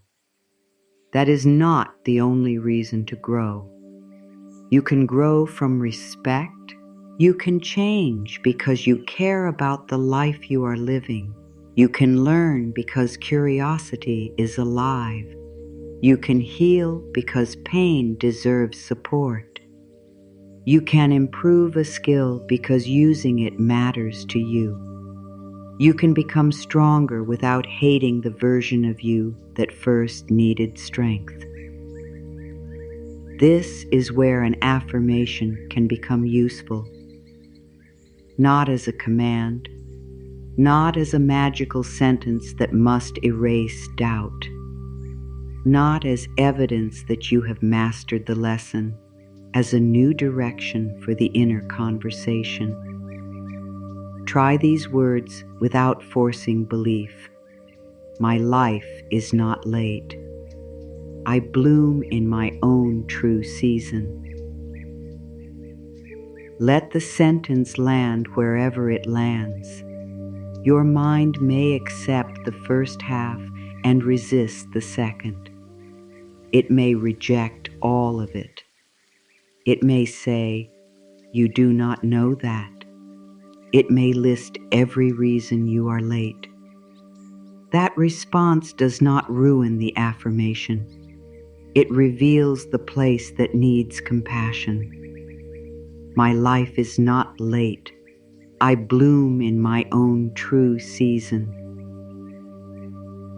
Say it again, more gently. My life is not late. I bloom in my own true season. There may be one word your mind resists more than the others. Maybe it is not, because part of you has built an entire case for lateness. Maybe it is bloom, because you do not feel beautiful, successful, healed, or ready enough to use such a word. Maybe it is own, because you have spent years looking outside yourself for permission. Maybe it is true because you do not yet know what your true season looks like. Maybe it is season because you are tired of waiting. Do not rush past the resistant word. Let it tell you what hurts. If not late feels impossible, perhaps what hurts is the belief that time has already judged you. If bloom feels impossible, perhaps you believe blooming must look dramatic. If own feels impossibly, perhaps other people's timelines have been louder than your own desires. If season feels impossible, perhaps patience has been demanded from you in ways that became painful. The goal is not to overpower that reaction. It is to become more honest than it. You do not need to shout an affirmation over grief. You do not need to repeat a sentence until you feel ashamed for not believing it. A kinder practice is to reduce the sentence until your system can hold it. If you cannot believe, "My life is not late," you can begin with, "I am willing to question the idea that I am late." If that still feels too large, I am willing to stop using one person's life as proof against mine. If even that feels difficult, I am willing to be less cruel to myself about time. And if you need the simplest doorway, I am willing to believe that my timing may still hold wisdom. That is enough. Willingness matters because it creates movement without pretending certainty. You do not need complete faith to loosen one old belief. You need enough openness to stop treating it as unquestionable truth. That is how many inner changes begin. Not with certainty, with permission to reconsider. You may not believe you are exactly where you are meant to be. You do not have to. There are places you may genuinely wish you had never been. There are losses you would never choose again. There are decisions you may regret. There are circumstances that deserve practical change. You are not being asked to turn every painful event into destiny. You are being asked to stop turning pain into proof that your entire life is wrong. Those are different claims. "My life contains things I wish were different" can be true. "My entire life is late and therefore I am less than other people" does not have to follow. "I missed an opportunity" can be true. "I have missed all meaningful possibility" does not have to follow. "I wish I had started sooner" can be true. "It is useless to start now" does not have to follow. "I am afraid about time" can be true. "I must attack myself until I move faster" does not have to follow.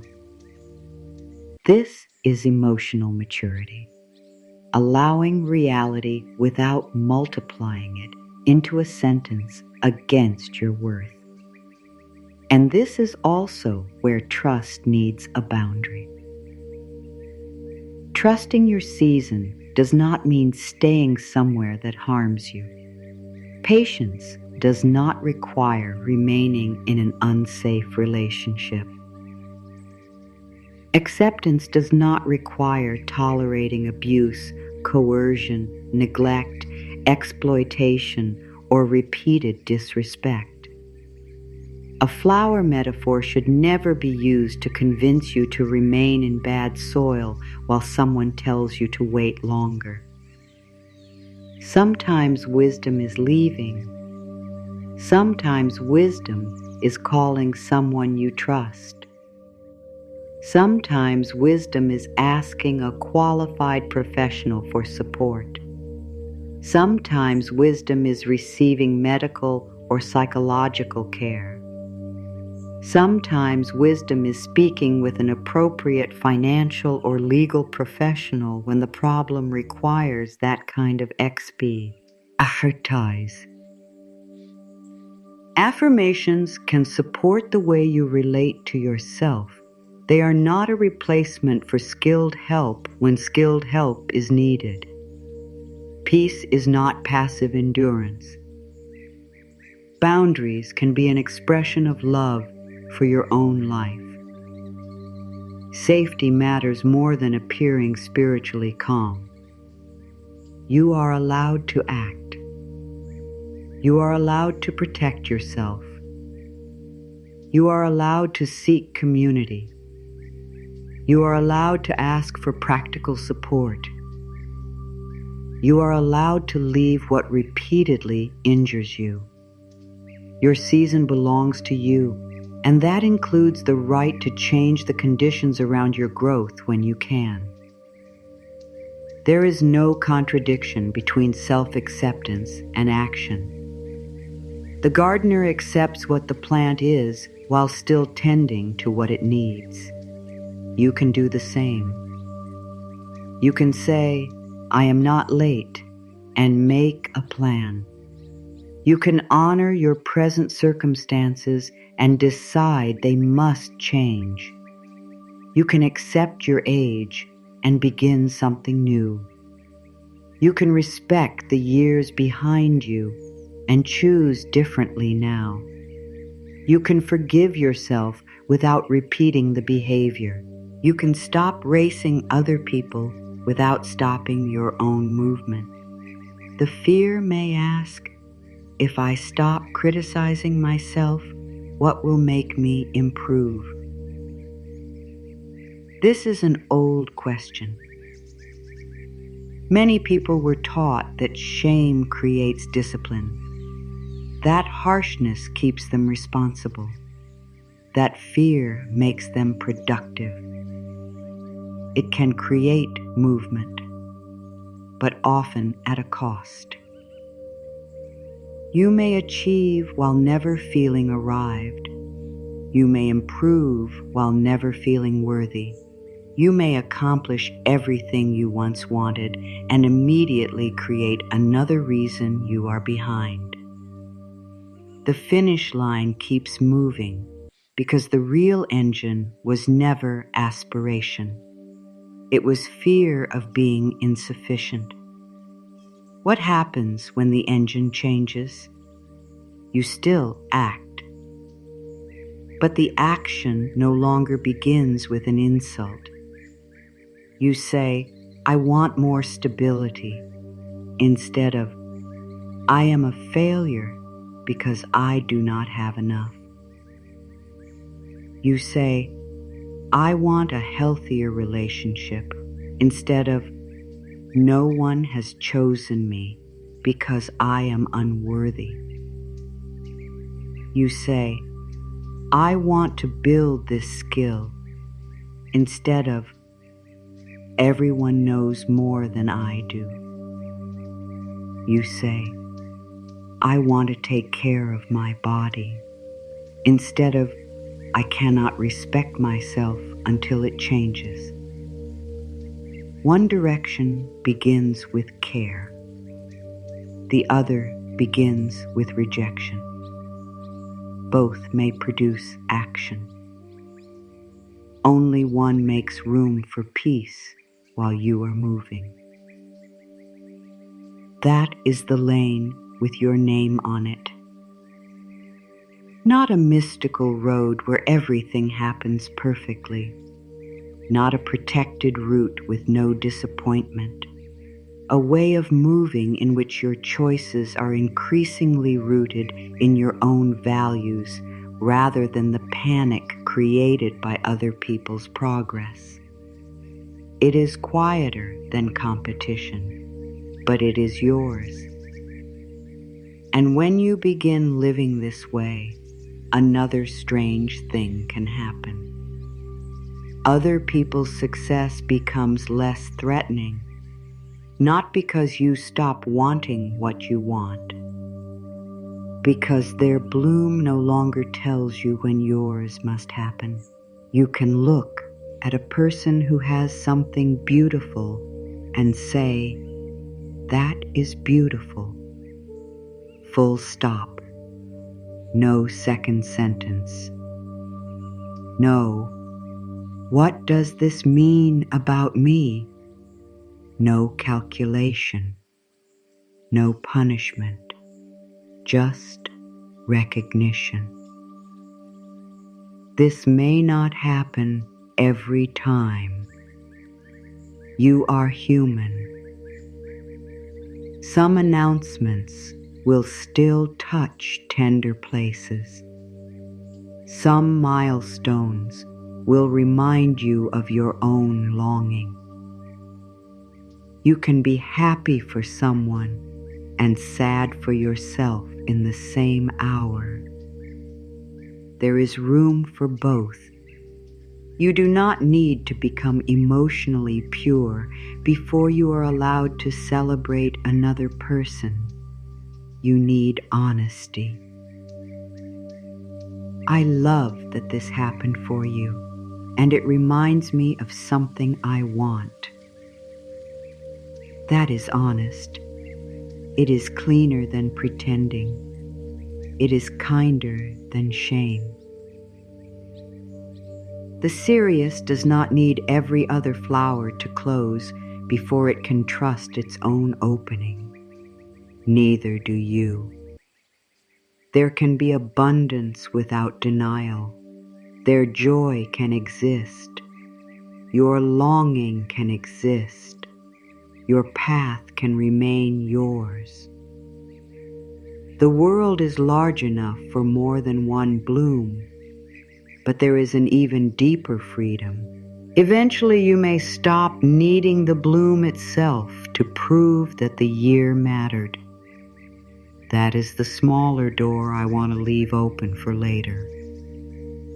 What if the deepest peace does not come from finally opening on schedule? What if it comes from no longer believing your worth began at the opening? We will return to that. For now, come back to the sentence. Not as a demand, as a possibility. My life is not late.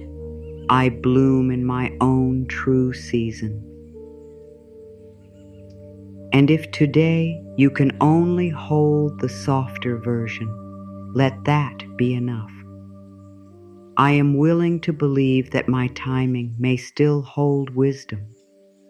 That is not surrendering your future.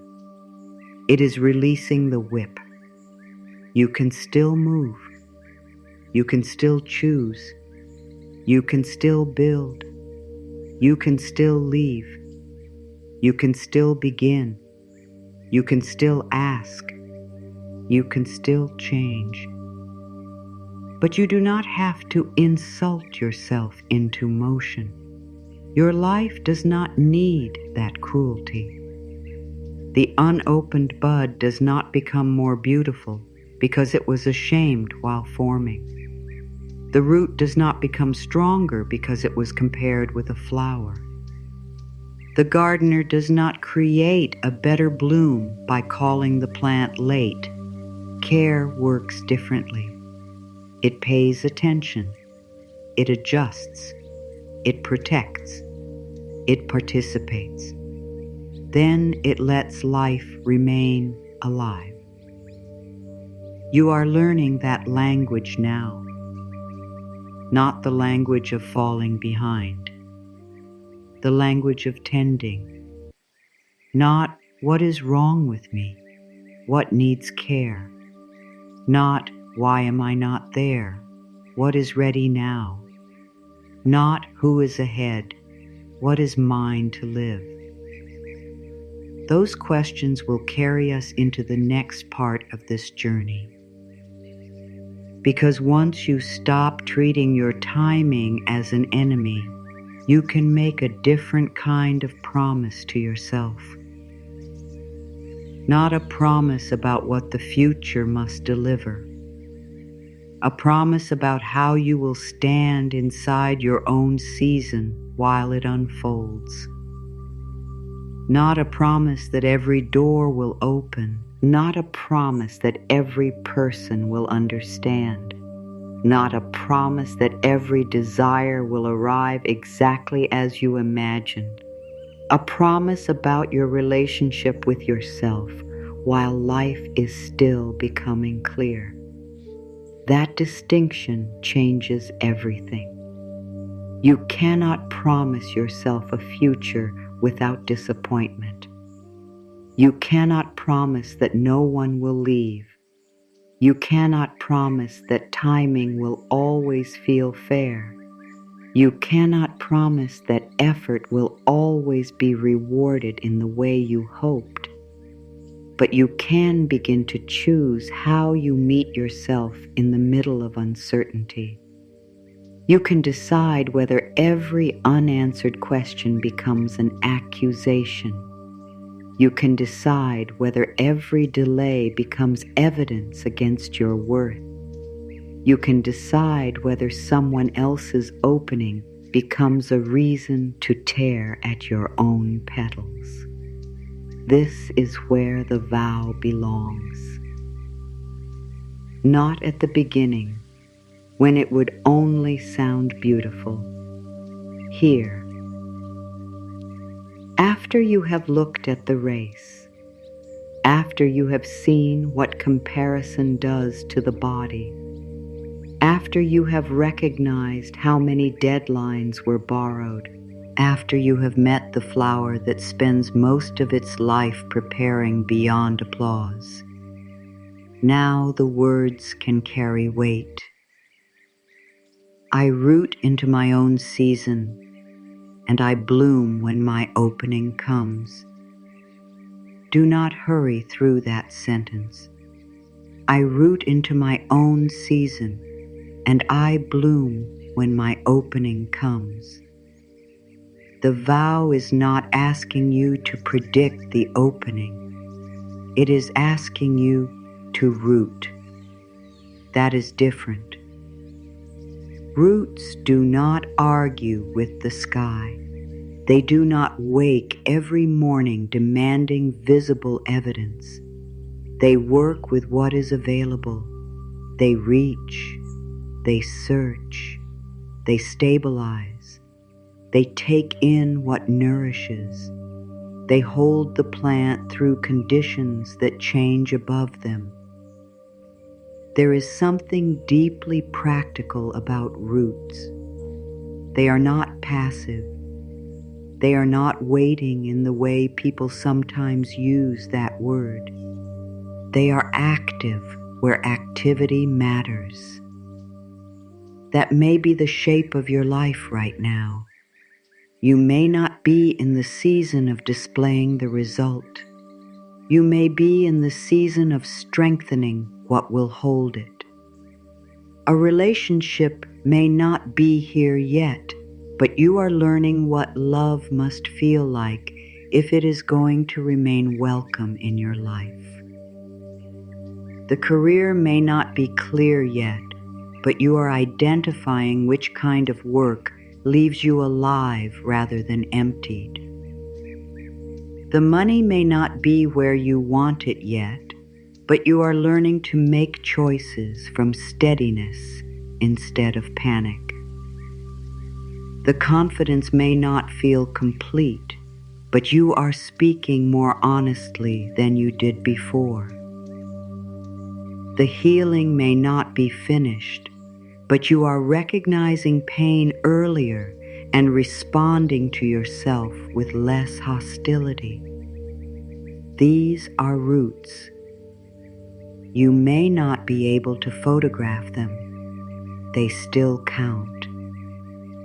And this vow does not ask you to become patient in a decorative way.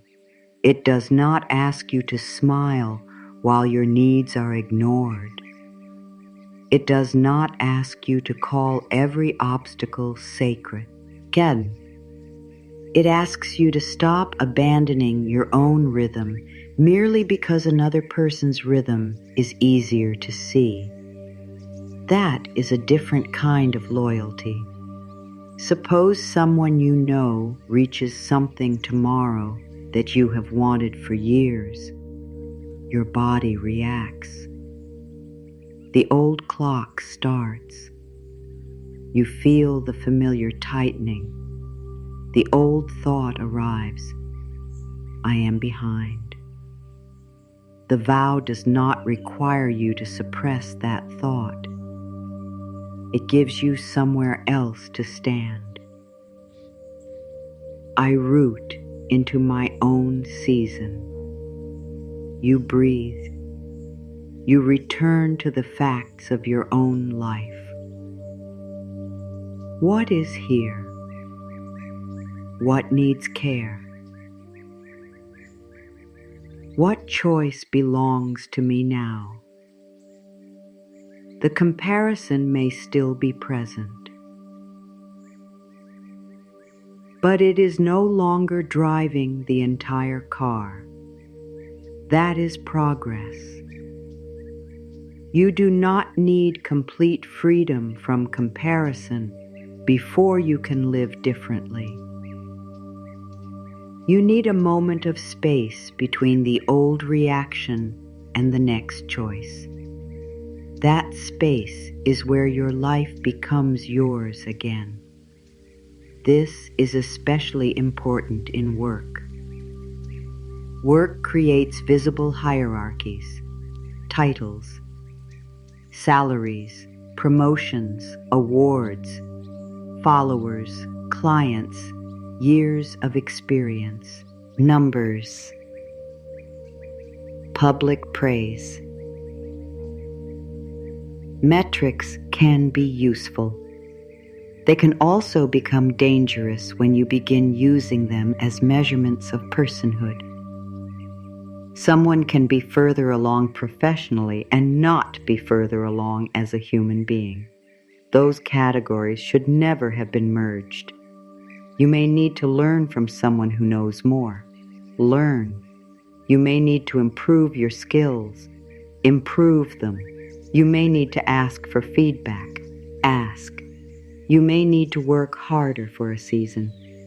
Do that if it serves something real. But do not confuse being a beginner with being inferior. Every person you admire once knew less than they know now. Every skilled hand had an awkward beginning. Every clear voice once searched for words. There is no shame in being early inside your own development, even when you are older than the people around you. Age does not remove your right to begin. You may be 40 and new, 50 and learning, 60 and changing direction, 70 and discovering a part of yourself that never had enough room before. The calendar measures years. It does not measure permission. You can respect time without worshiping it. There may be practical realities connected to age, health, money, family, and responsibility. Those realities deserve honest planning. They do not deserve self-contempt. If you are beginning later than you hoped, then begin from where you are. That is the only place any beginning has ever happened. No one begins from an imaginary past. No one sends the application 5 years ago. No one has the conversation last decade. No one learns the skill yesterday. The power is here. That truth can feel disappointing when regret is strong. You may think, yes, but I should have started then. You may be right. Perhaps starting earlier would have helped. But regret becomes useful only when it improves the next choice. Beyond that point, it becomes a tax on the present. You keep paying for a date you cannot revisit. The vow invites you out of that payment. I root into my own season. This season, not the one you wish you had, not the one someone else seems to be enjoying. This one. That is where roots can actually grow. The same is true in love. Comparison can become merciless around relationships because relationship milestones are so visible. First dates, anniversaries, engagements, weddings, homes, children, photographs, declarations. You can begin to feel that love itself is happening elsewhere. But being partnered earlier is not the same as being loved better. Being chosen quickly is not the same as being chosen wisely. A public relationship is not automatically a safe one. A long relationship is not automatically a nourishing one. And being single does not reduce a person to a waiting room. Your life is not on hold until partnership arrives. If love is something you want, you can want it fully. You can admit loneliness. You can admit desire.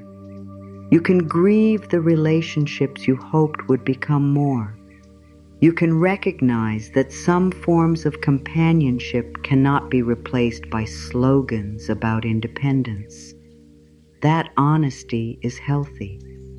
But you do not need to turn the absence of partnership into a diagnosis. You are not a failed version of someone who is loved. Love is not proof issued by another person. And if you are in a relationship, the vow still matters. You can become so afraid of losing the milestone that you stop asking whether the relationship is good for you. You say, "At least I have someone. At least I am not starting over. At least I am not behind." That is how comparison can keep people attached to what no longer feels safe or honest. The lane with your name cannot require you to stay somewhere only because leaving would make your life look less complete. If a relationship repeatedly diminishes you, the appearance of being ahead is not worth the cost of disappearing inside it. A flower does not become successful because it remains in a pot that damages its roots. Conditions matter. You matter inside the condition. The vow is not only about waiting for beautiful things. It is about refusing to betray your own season to maintain an image. I root into my own season. That may mean staying and building. It may mean leaving. It may mean asking for help. It may mean taking more time before committing. It may mean refusing the pressure to commit merely because others already have. It may mean admitting that something beautiful is also not right for you. Those are mature choices, not always easy, but yours. Then there is money. Few areas create comparison as quickly. Numbers make ranking simple. Who has more? Who owns more? Who travels more?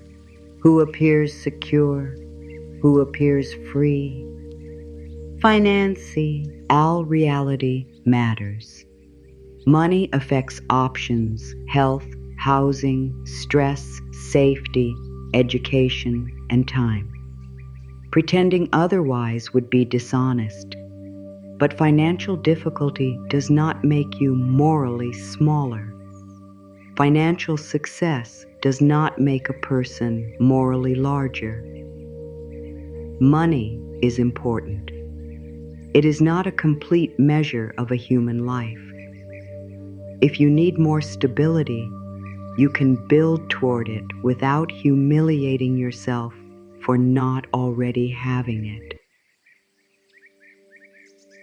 Look at the actual numbers.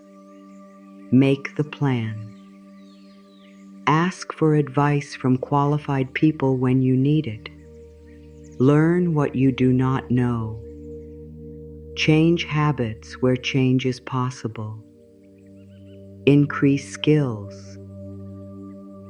Seek opportunities. Negotiate, save, repair. Begin, but let the plan come from care, not from the panic of watching someone else spend. Their purchase is not your emergency. Their salary is not your command.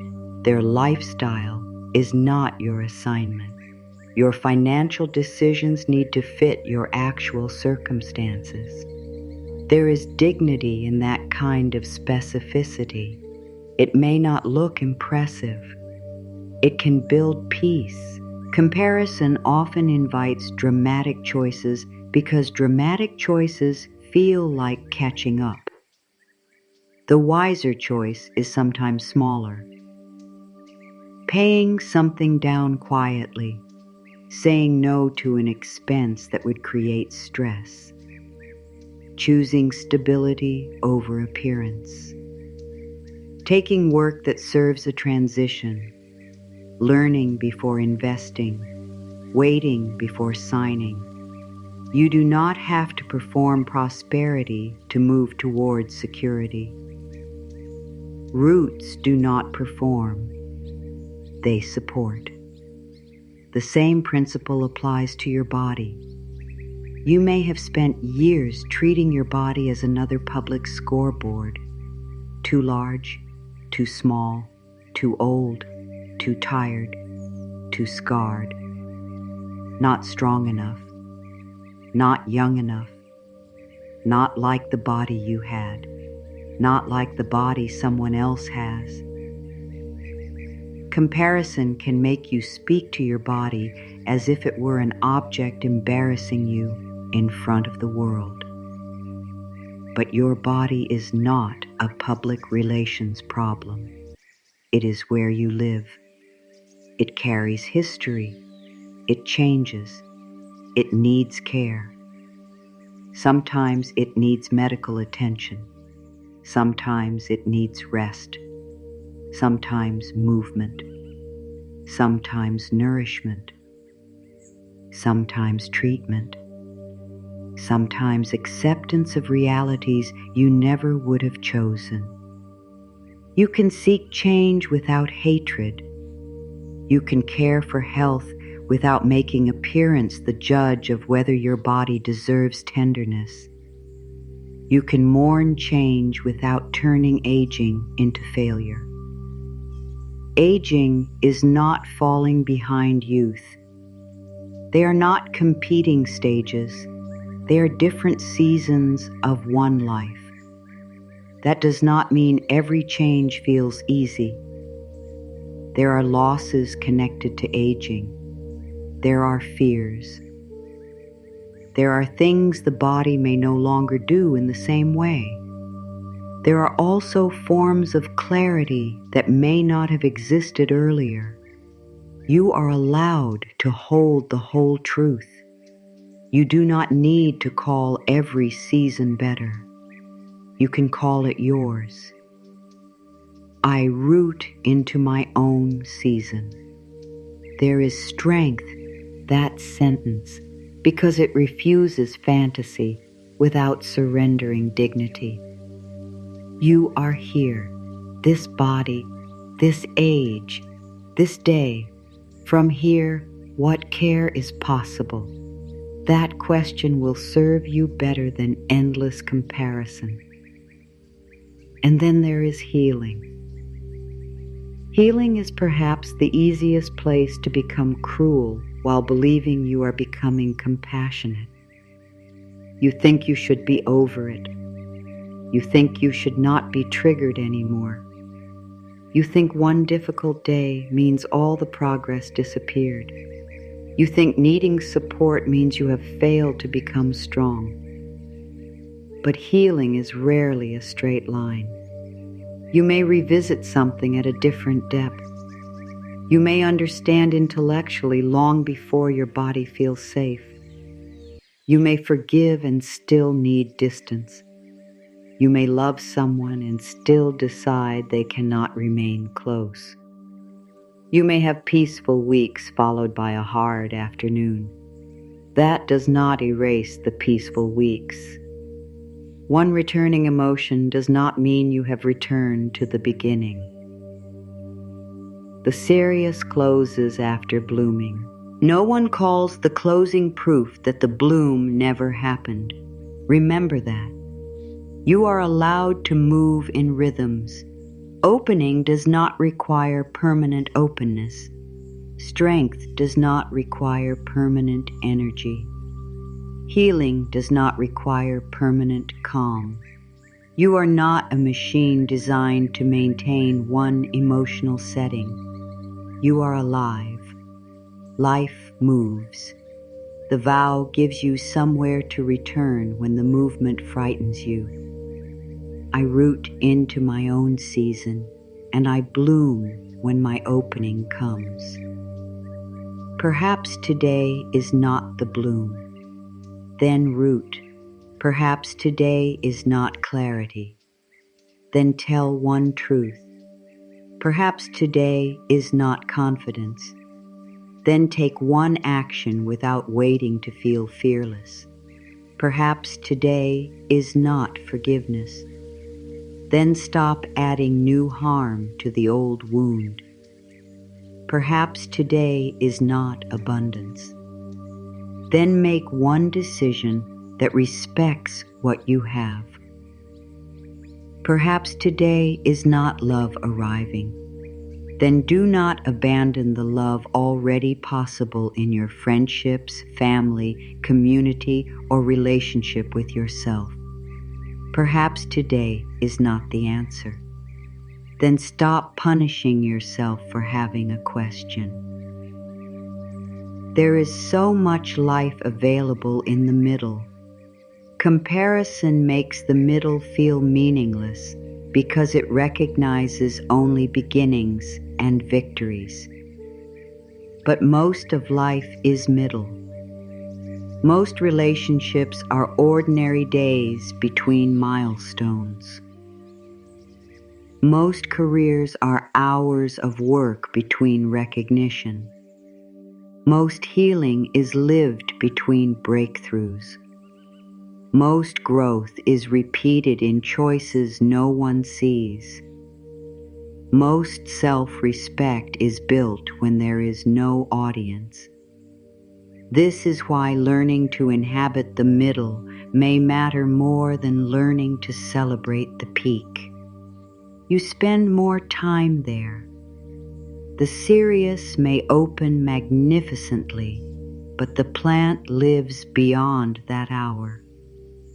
Your life is larger than the events people congratulate you for. There are dishes, emails, walks, appointments, traffic, bills, laundry, meals, conversations, quiet rooms, small decisions. This is where your philosophy has to become usable. Not only when you feel inspired, when someone gets promoted, when a relative asks an uncomfortable question, when you see an engagement announcement, when someone your age buys something you cannot afford, When a person younger than you seems far more established, when someone heals more quickly, when your plans change, when you wake and nothing has transformed overnight, that is where you carry the vow. You do not need to say it dramatically. You might remember only one word. Root. That may be enough. Root before reacting. Root before comparing. Root before sending the message. Root before saying yes because you are afraid there will not be another opportunity. Root before saying no because another person's confidence made you doubt your own desire. Root before spending to prove. Root before staying to avoid starting over. Root before abandoning a plan that needs more time. Root before forcing a plan that no longer fits. What does rooting look like in an ordinary day? It may look like putting the phone down after you realize you are no longer gathering information. You are gathering reasons to criticize yourself. It may look like returning to the work in front of you. It may look like asking, what is actually mine to do today? Not this year, not before everyone else. Today, one clear step. There is power in shortening the distance. Comparison lives comfortably in enormous timelines.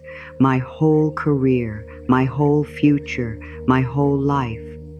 Everyone else. Always. Never. The mind becomes overwhelmed. Rooting returns you to what exists. This email, this meal, this conversation, this hour of study, this boundary, this application, this walk, this appointment, this honest answer. Small does not mean unimportant. The bud begins small. You do not need to know how the entire season unfolds to respond well to one day inside it. There may be something you have been postponing because you cannot guarantee the outcome. Send the application anyway. Begin learning. Ask the question. Make the appointment. Draft the page. Take the first practical step. Your own timing is not an excuse to hide from action. That would only turn the metaphor into avoidance. The serious prepares. It does not refuse growth until certainty arrives. It responds to life. You can too. The goal is not to wait forever. The goal is to stop confusing panic with movement. There is a difference between saying, I trust my timing, while taking meaningful steps, and saying it because you are afraid to risk disappointment. Only you can begin to recognize which one is happening. Ask yourself without accusation, am I giving this time because time is needed, or am I hiding? Am I moving because meant is wise, or because comparison has frightened me? Am I resting because I need recovery, or because I have given up? Am I staying because something is still alive here, or because leaving would make me feel behind? Am I leaving because the season has ended, or because someone else's path made mine look too slow? These are not questions you answer once. They are ways of returning, and your answers may change. A choice can be right in one season and wrong in another. That does not make you inconsistent. It makes you responsive.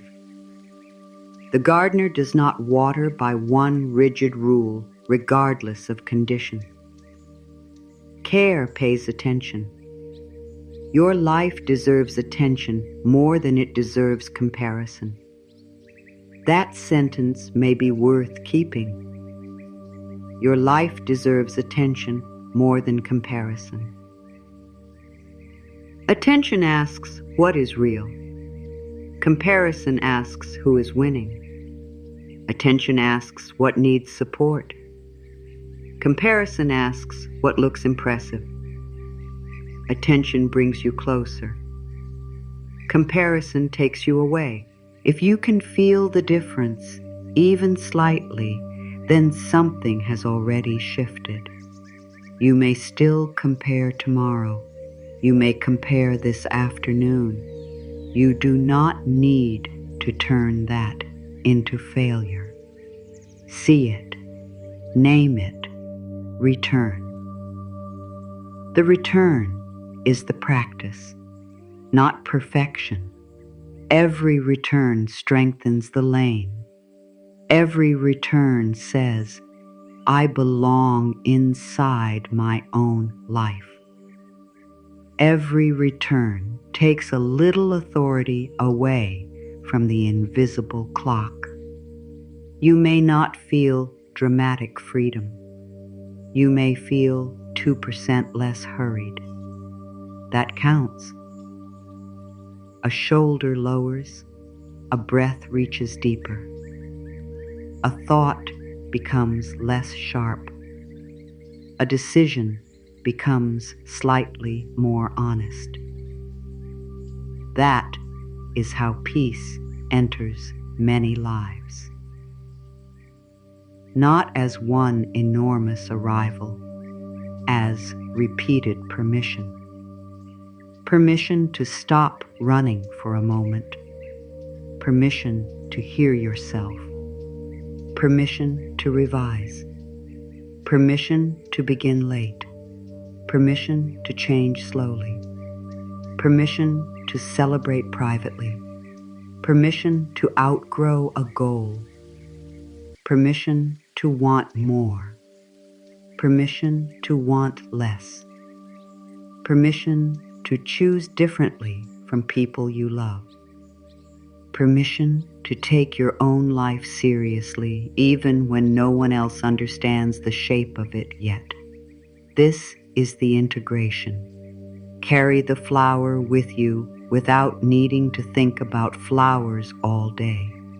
Carry the principle. Preparation counts. Conditions matter. Forcing can damage. Another bloom is not a deadline. Roots are active.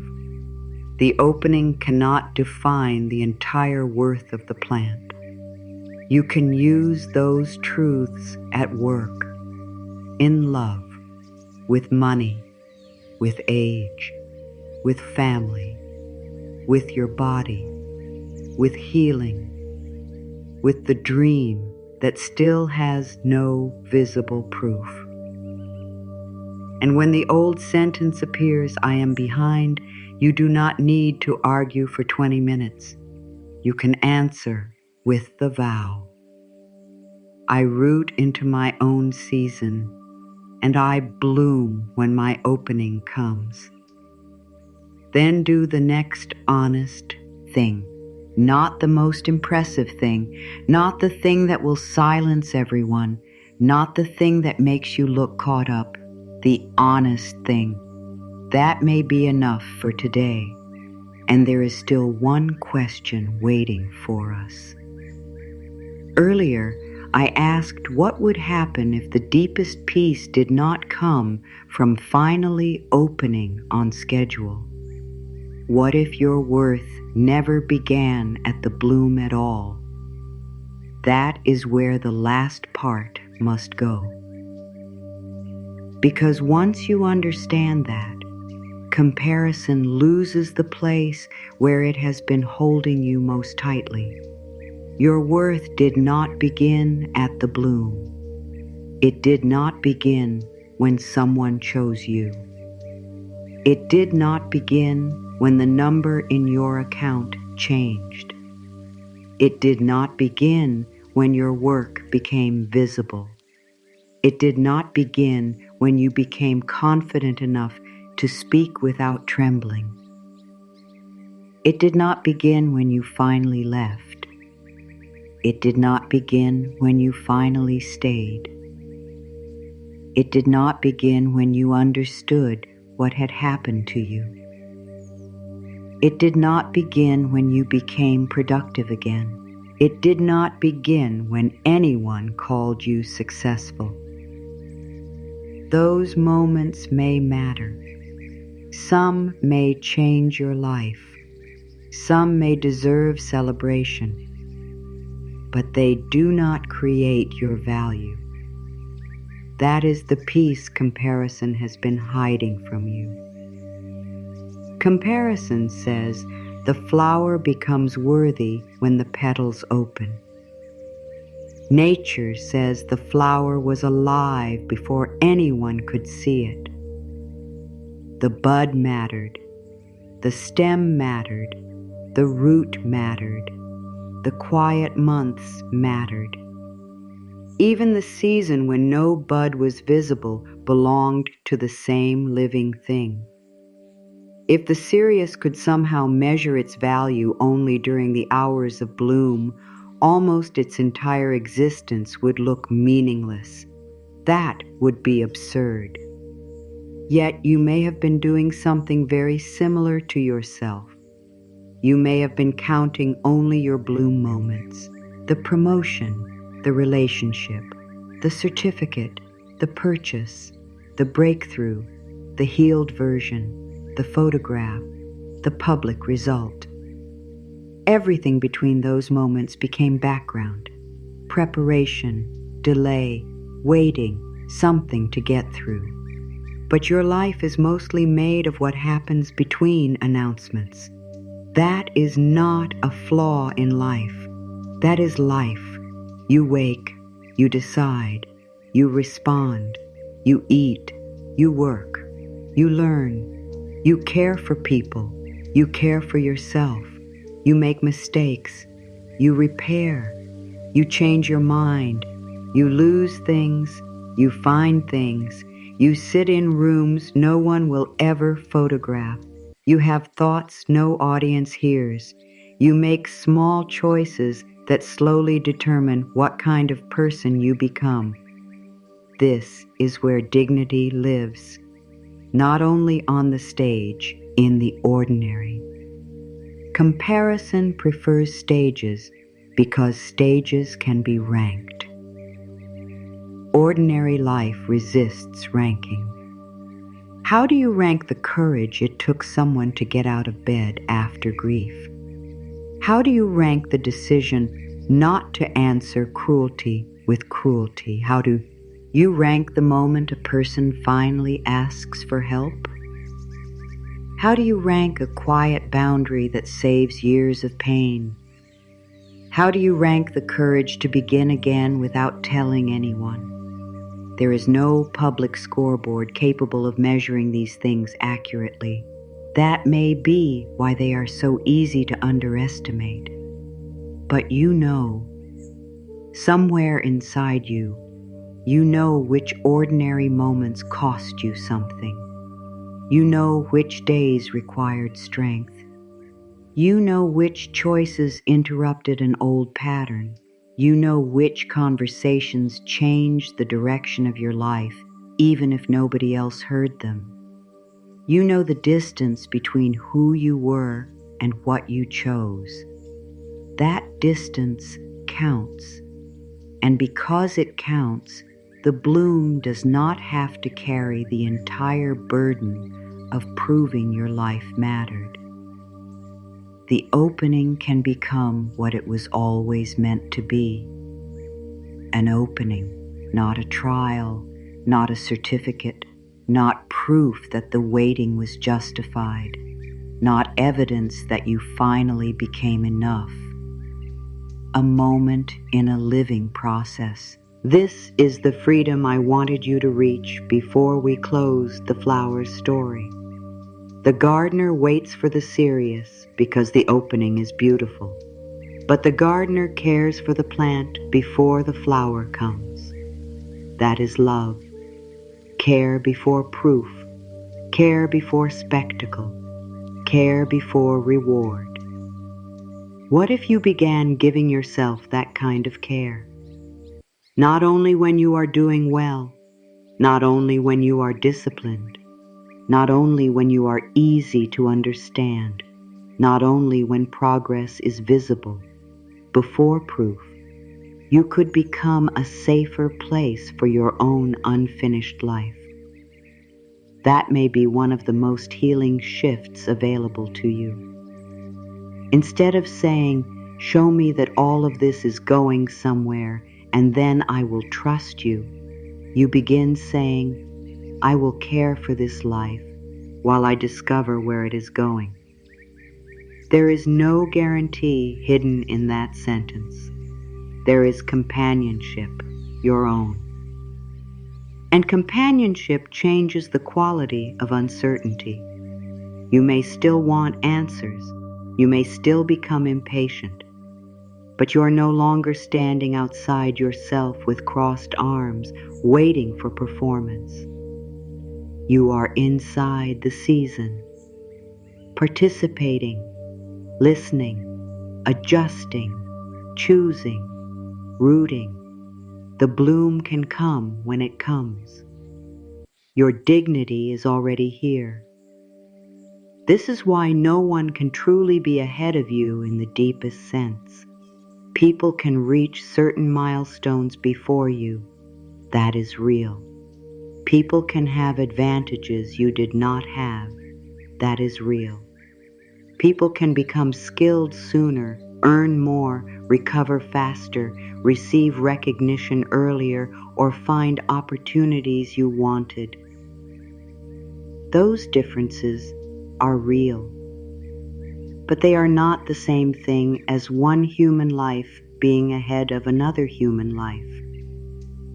Ahead makes sense only if there is one road and one destination. There is not. There are intersecting roads, different conditions, different desires, different histories, different responsibilities, different openings.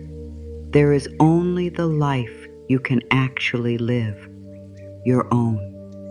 When you return to that, something settles. You stop needing another person to slow down so you can feel safe. You stop secretly hoping their success is less complete than it looks. You stop needing a reason their bloom should not count. It can count, and yours can count. No subtraction is required. That is abundance in a more grounded form, not the promise that everyone receives everything. The recognition that another person's dignity does not reduce yours. Another person's beauty does not erase yours. Another person's opportunity does not automatically define your future. Another person's timing does not become your clock unless you hand it that authority. You can take the clock back. You can say, "That is their hour. This is my season." There is room for both.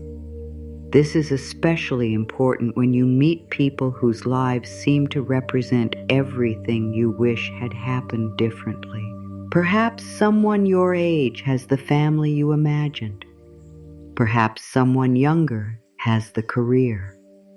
Perhaps someone who began after you has already passed a visible milestone you have been working toward for years. The sting may remain. Do not shame the sting. Let it reveal the desire. Then separate desire from judgment. I want this. That is honest. I wish it had happened sooner. That can be honest too. Their life proves I am failing. That is the sentence you no longer have to keep. You can remove it. The desire survives without it. That is important. You do not lose ambition when you release self-attack. You lose unnecessary suffering. The dream can remain. The punishment can go. The plan can remain. The panic can go. The effort can remain. The race can go. There is room for a more intelligent kind of movement. You may begin to make decisions that surprise people. You may stop chasing something impressive because you finally admit it does not fit. You may begin something modest that feels deeply right. You may leave an identity others admire. You may protect a private dream instead of announcing it too early. You may accept that your pace is slower in one area because another responsibility currently matters more. You may move quickly where clarity is finally complete. You may rest. You may act. You may wait. You may change direction. None of these choices proves whether you are ahead or behind. The question is different now. Does this choice belong to my life? That is enough. A lane with your name is not a lane where nothing interferes. There will be detours, losses, unexpected turns, things outside your control. There may be moments when you have to stop, moments when you need help, moments when another person's knowledge becomes essential. Your lane does not mean isolation. It means authorship. You are not required to write every circumstance. You are responsible for becoming more honest about how you meet the circumstances you actually have. There is humility in that. You cannot control everything. You can participate. You can care for conditions. You can listen. You can ask. You can refuse. You can begin. You can repair.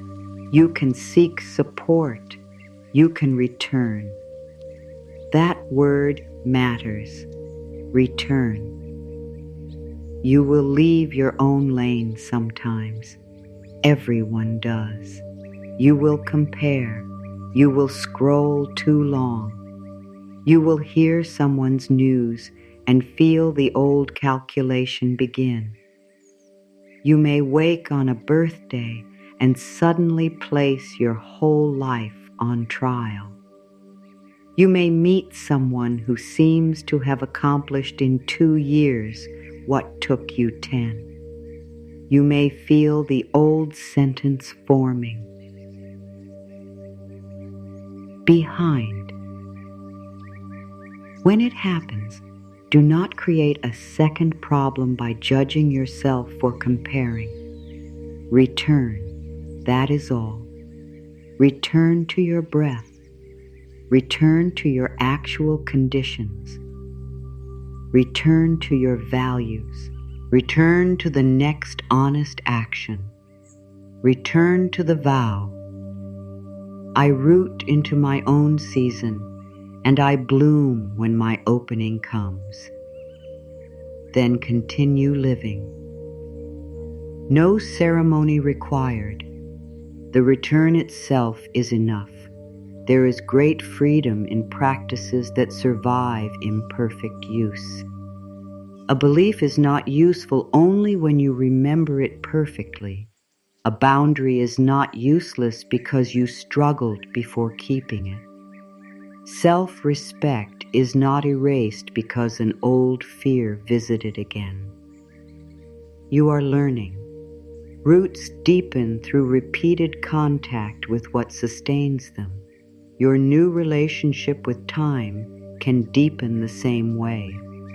Each time you refuse to use someone else's milestone as a weapon against yourself, you strengthen it. Each time you take practical action without insulting yourself first, you strengthen it.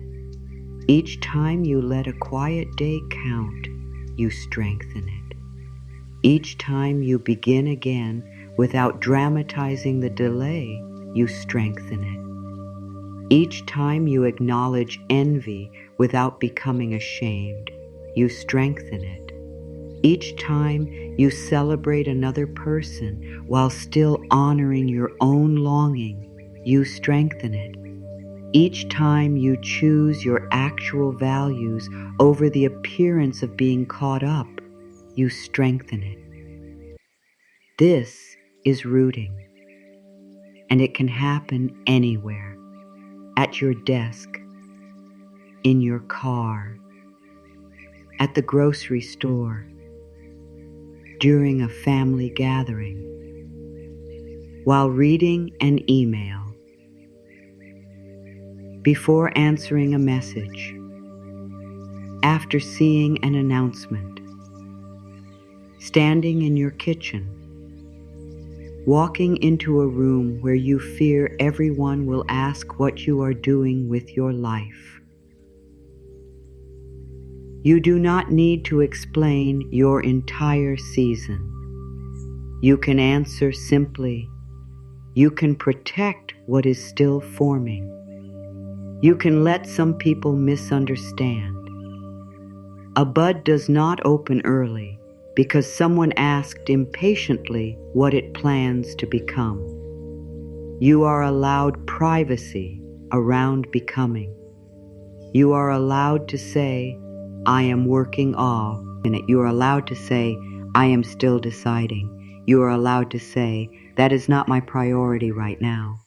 You are allowed to say, I changed my mind. You are allowed to say, I do not know yet. There is courage in an honest, I do not know yet. It refuses the performance of certainty. It leaves room for truth to develop. That may be one of the most useful things you carry from this moment into your day. Not every question requires an immediate identity. Not every uncertainty needs to be closed. Some things are buds. Do not tear them open. Some things are roots. Do not criticize them for being underground. Some things are finished. Do not water what has already died. Some things need different conditions. Move them. Some things need help beyond what you can give alone. Ask for it. Some things are opening. Be there.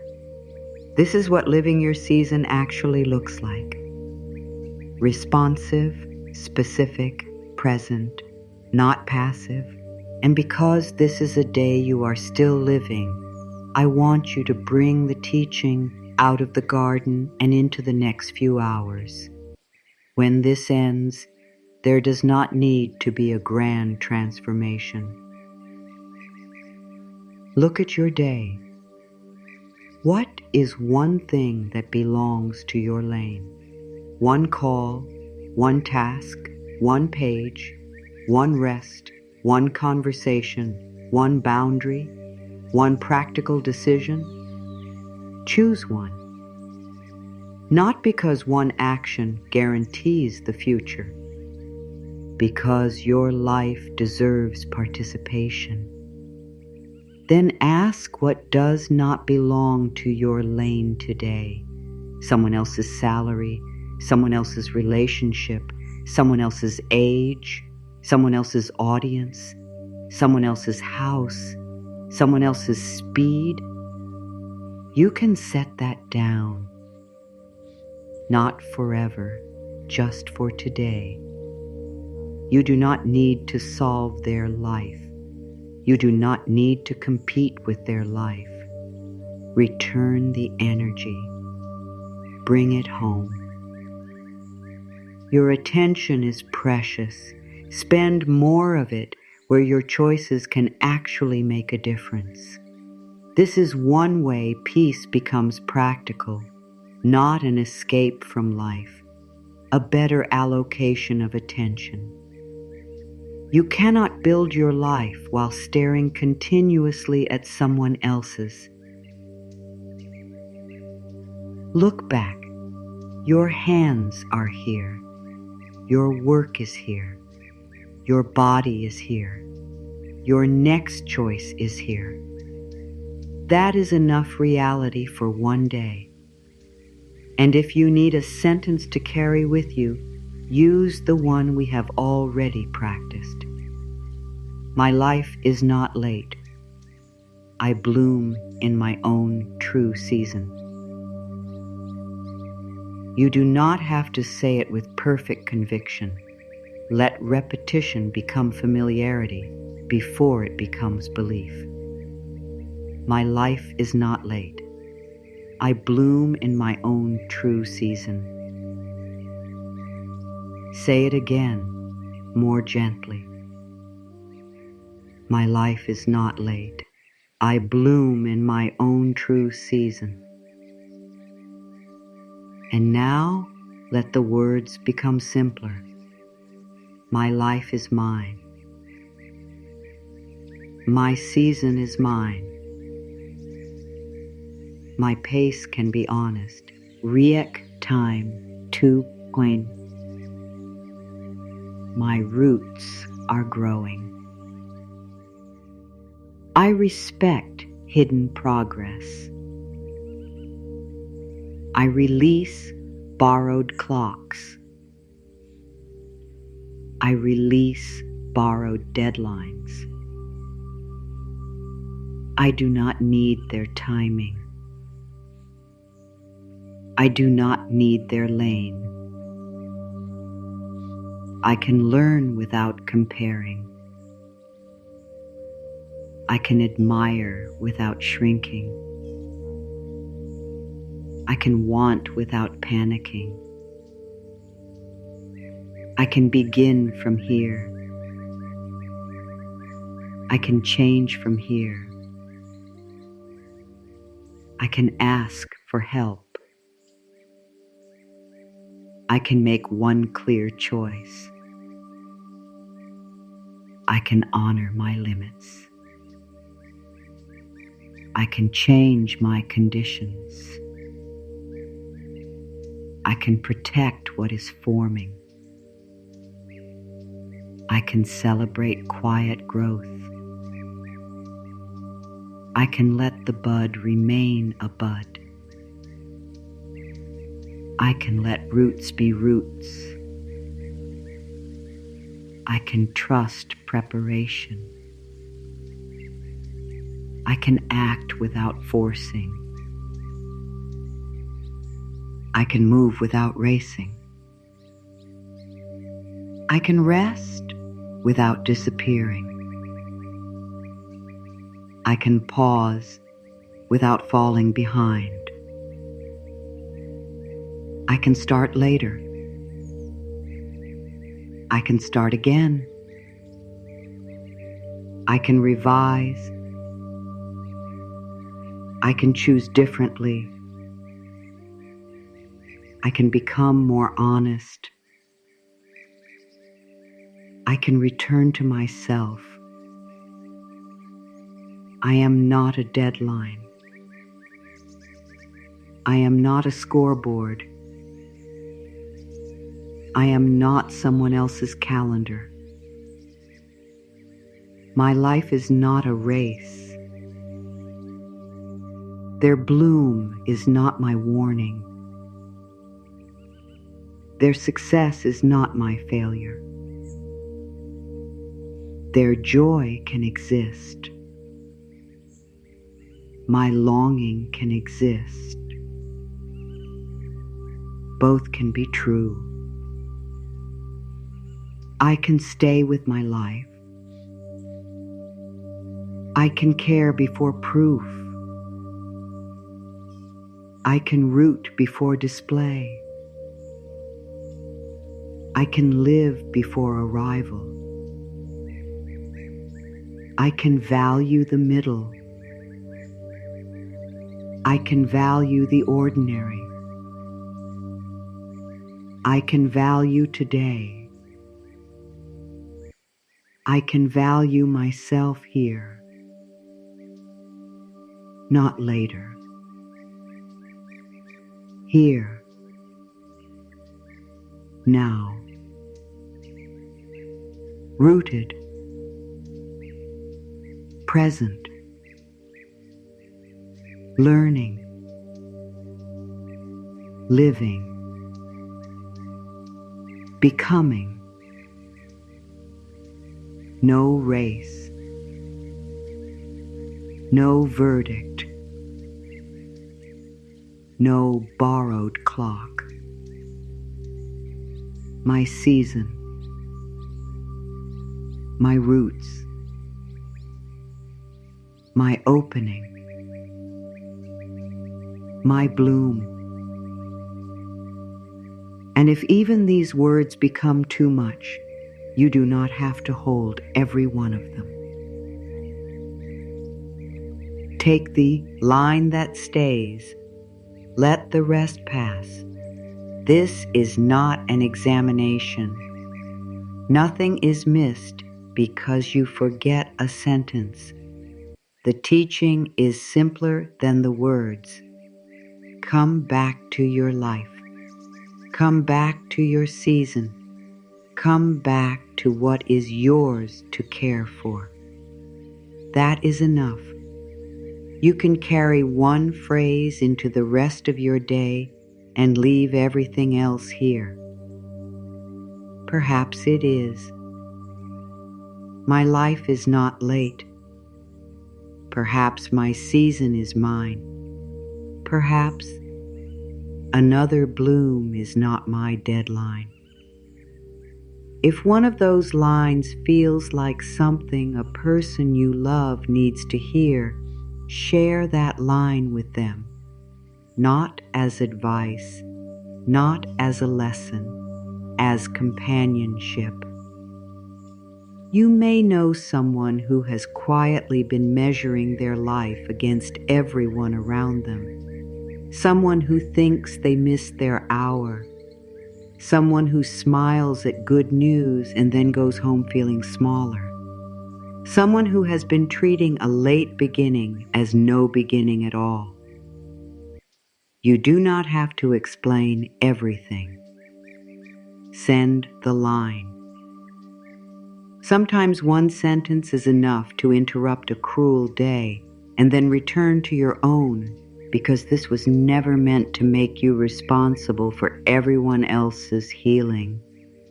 Your lane still asks for your attention. There is something beautiful about accepting that.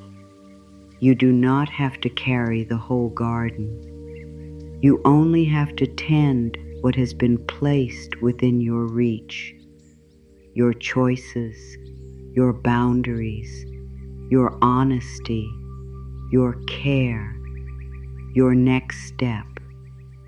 The rest belongs to life, to other people, to circumstances, to realities no affirmation can control.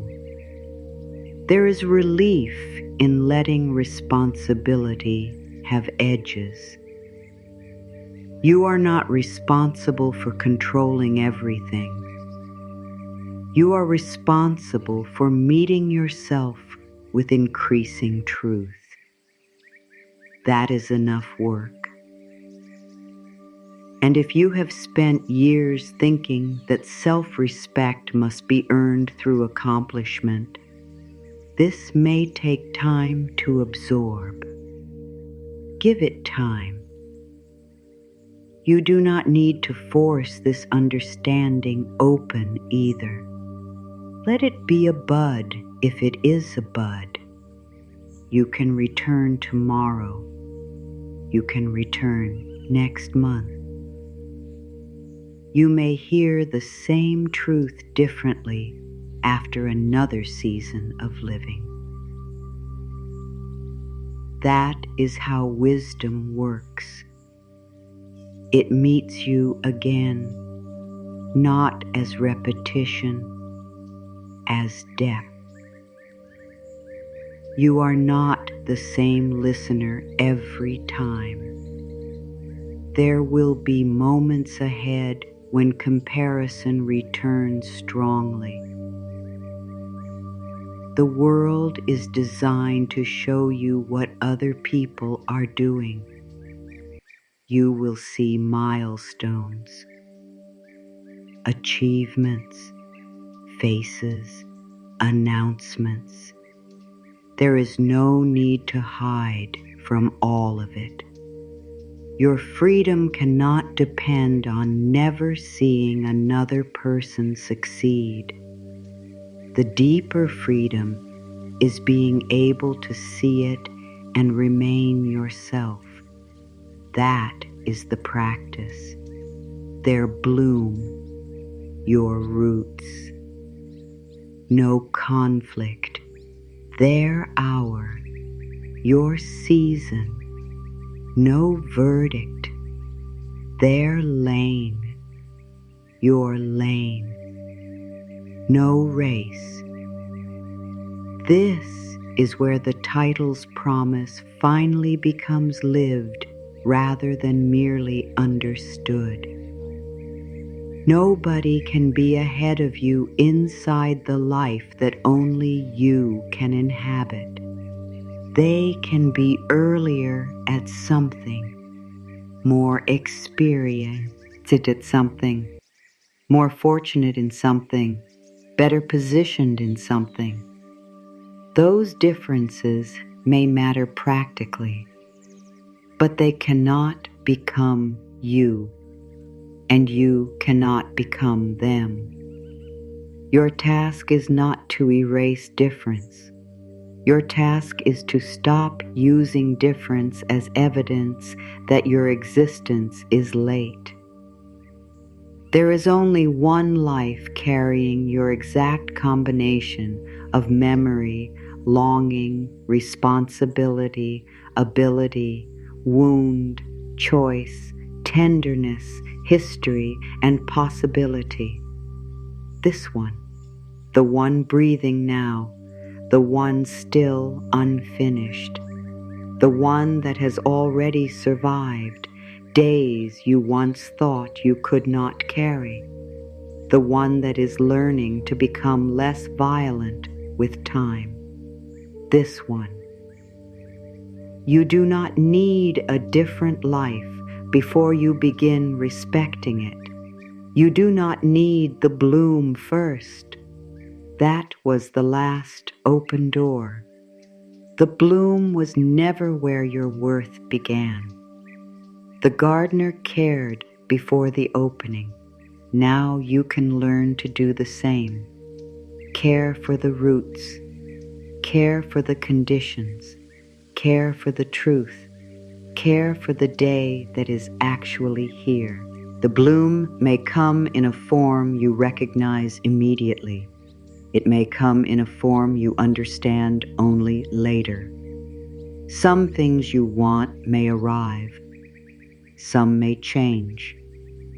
Some may fall away because you outgrow the person who wanted them. Life does not owe you one fixed picture, and you do not owe life a performance of certainty. You can meet what comes. You can choose again. You can tend again.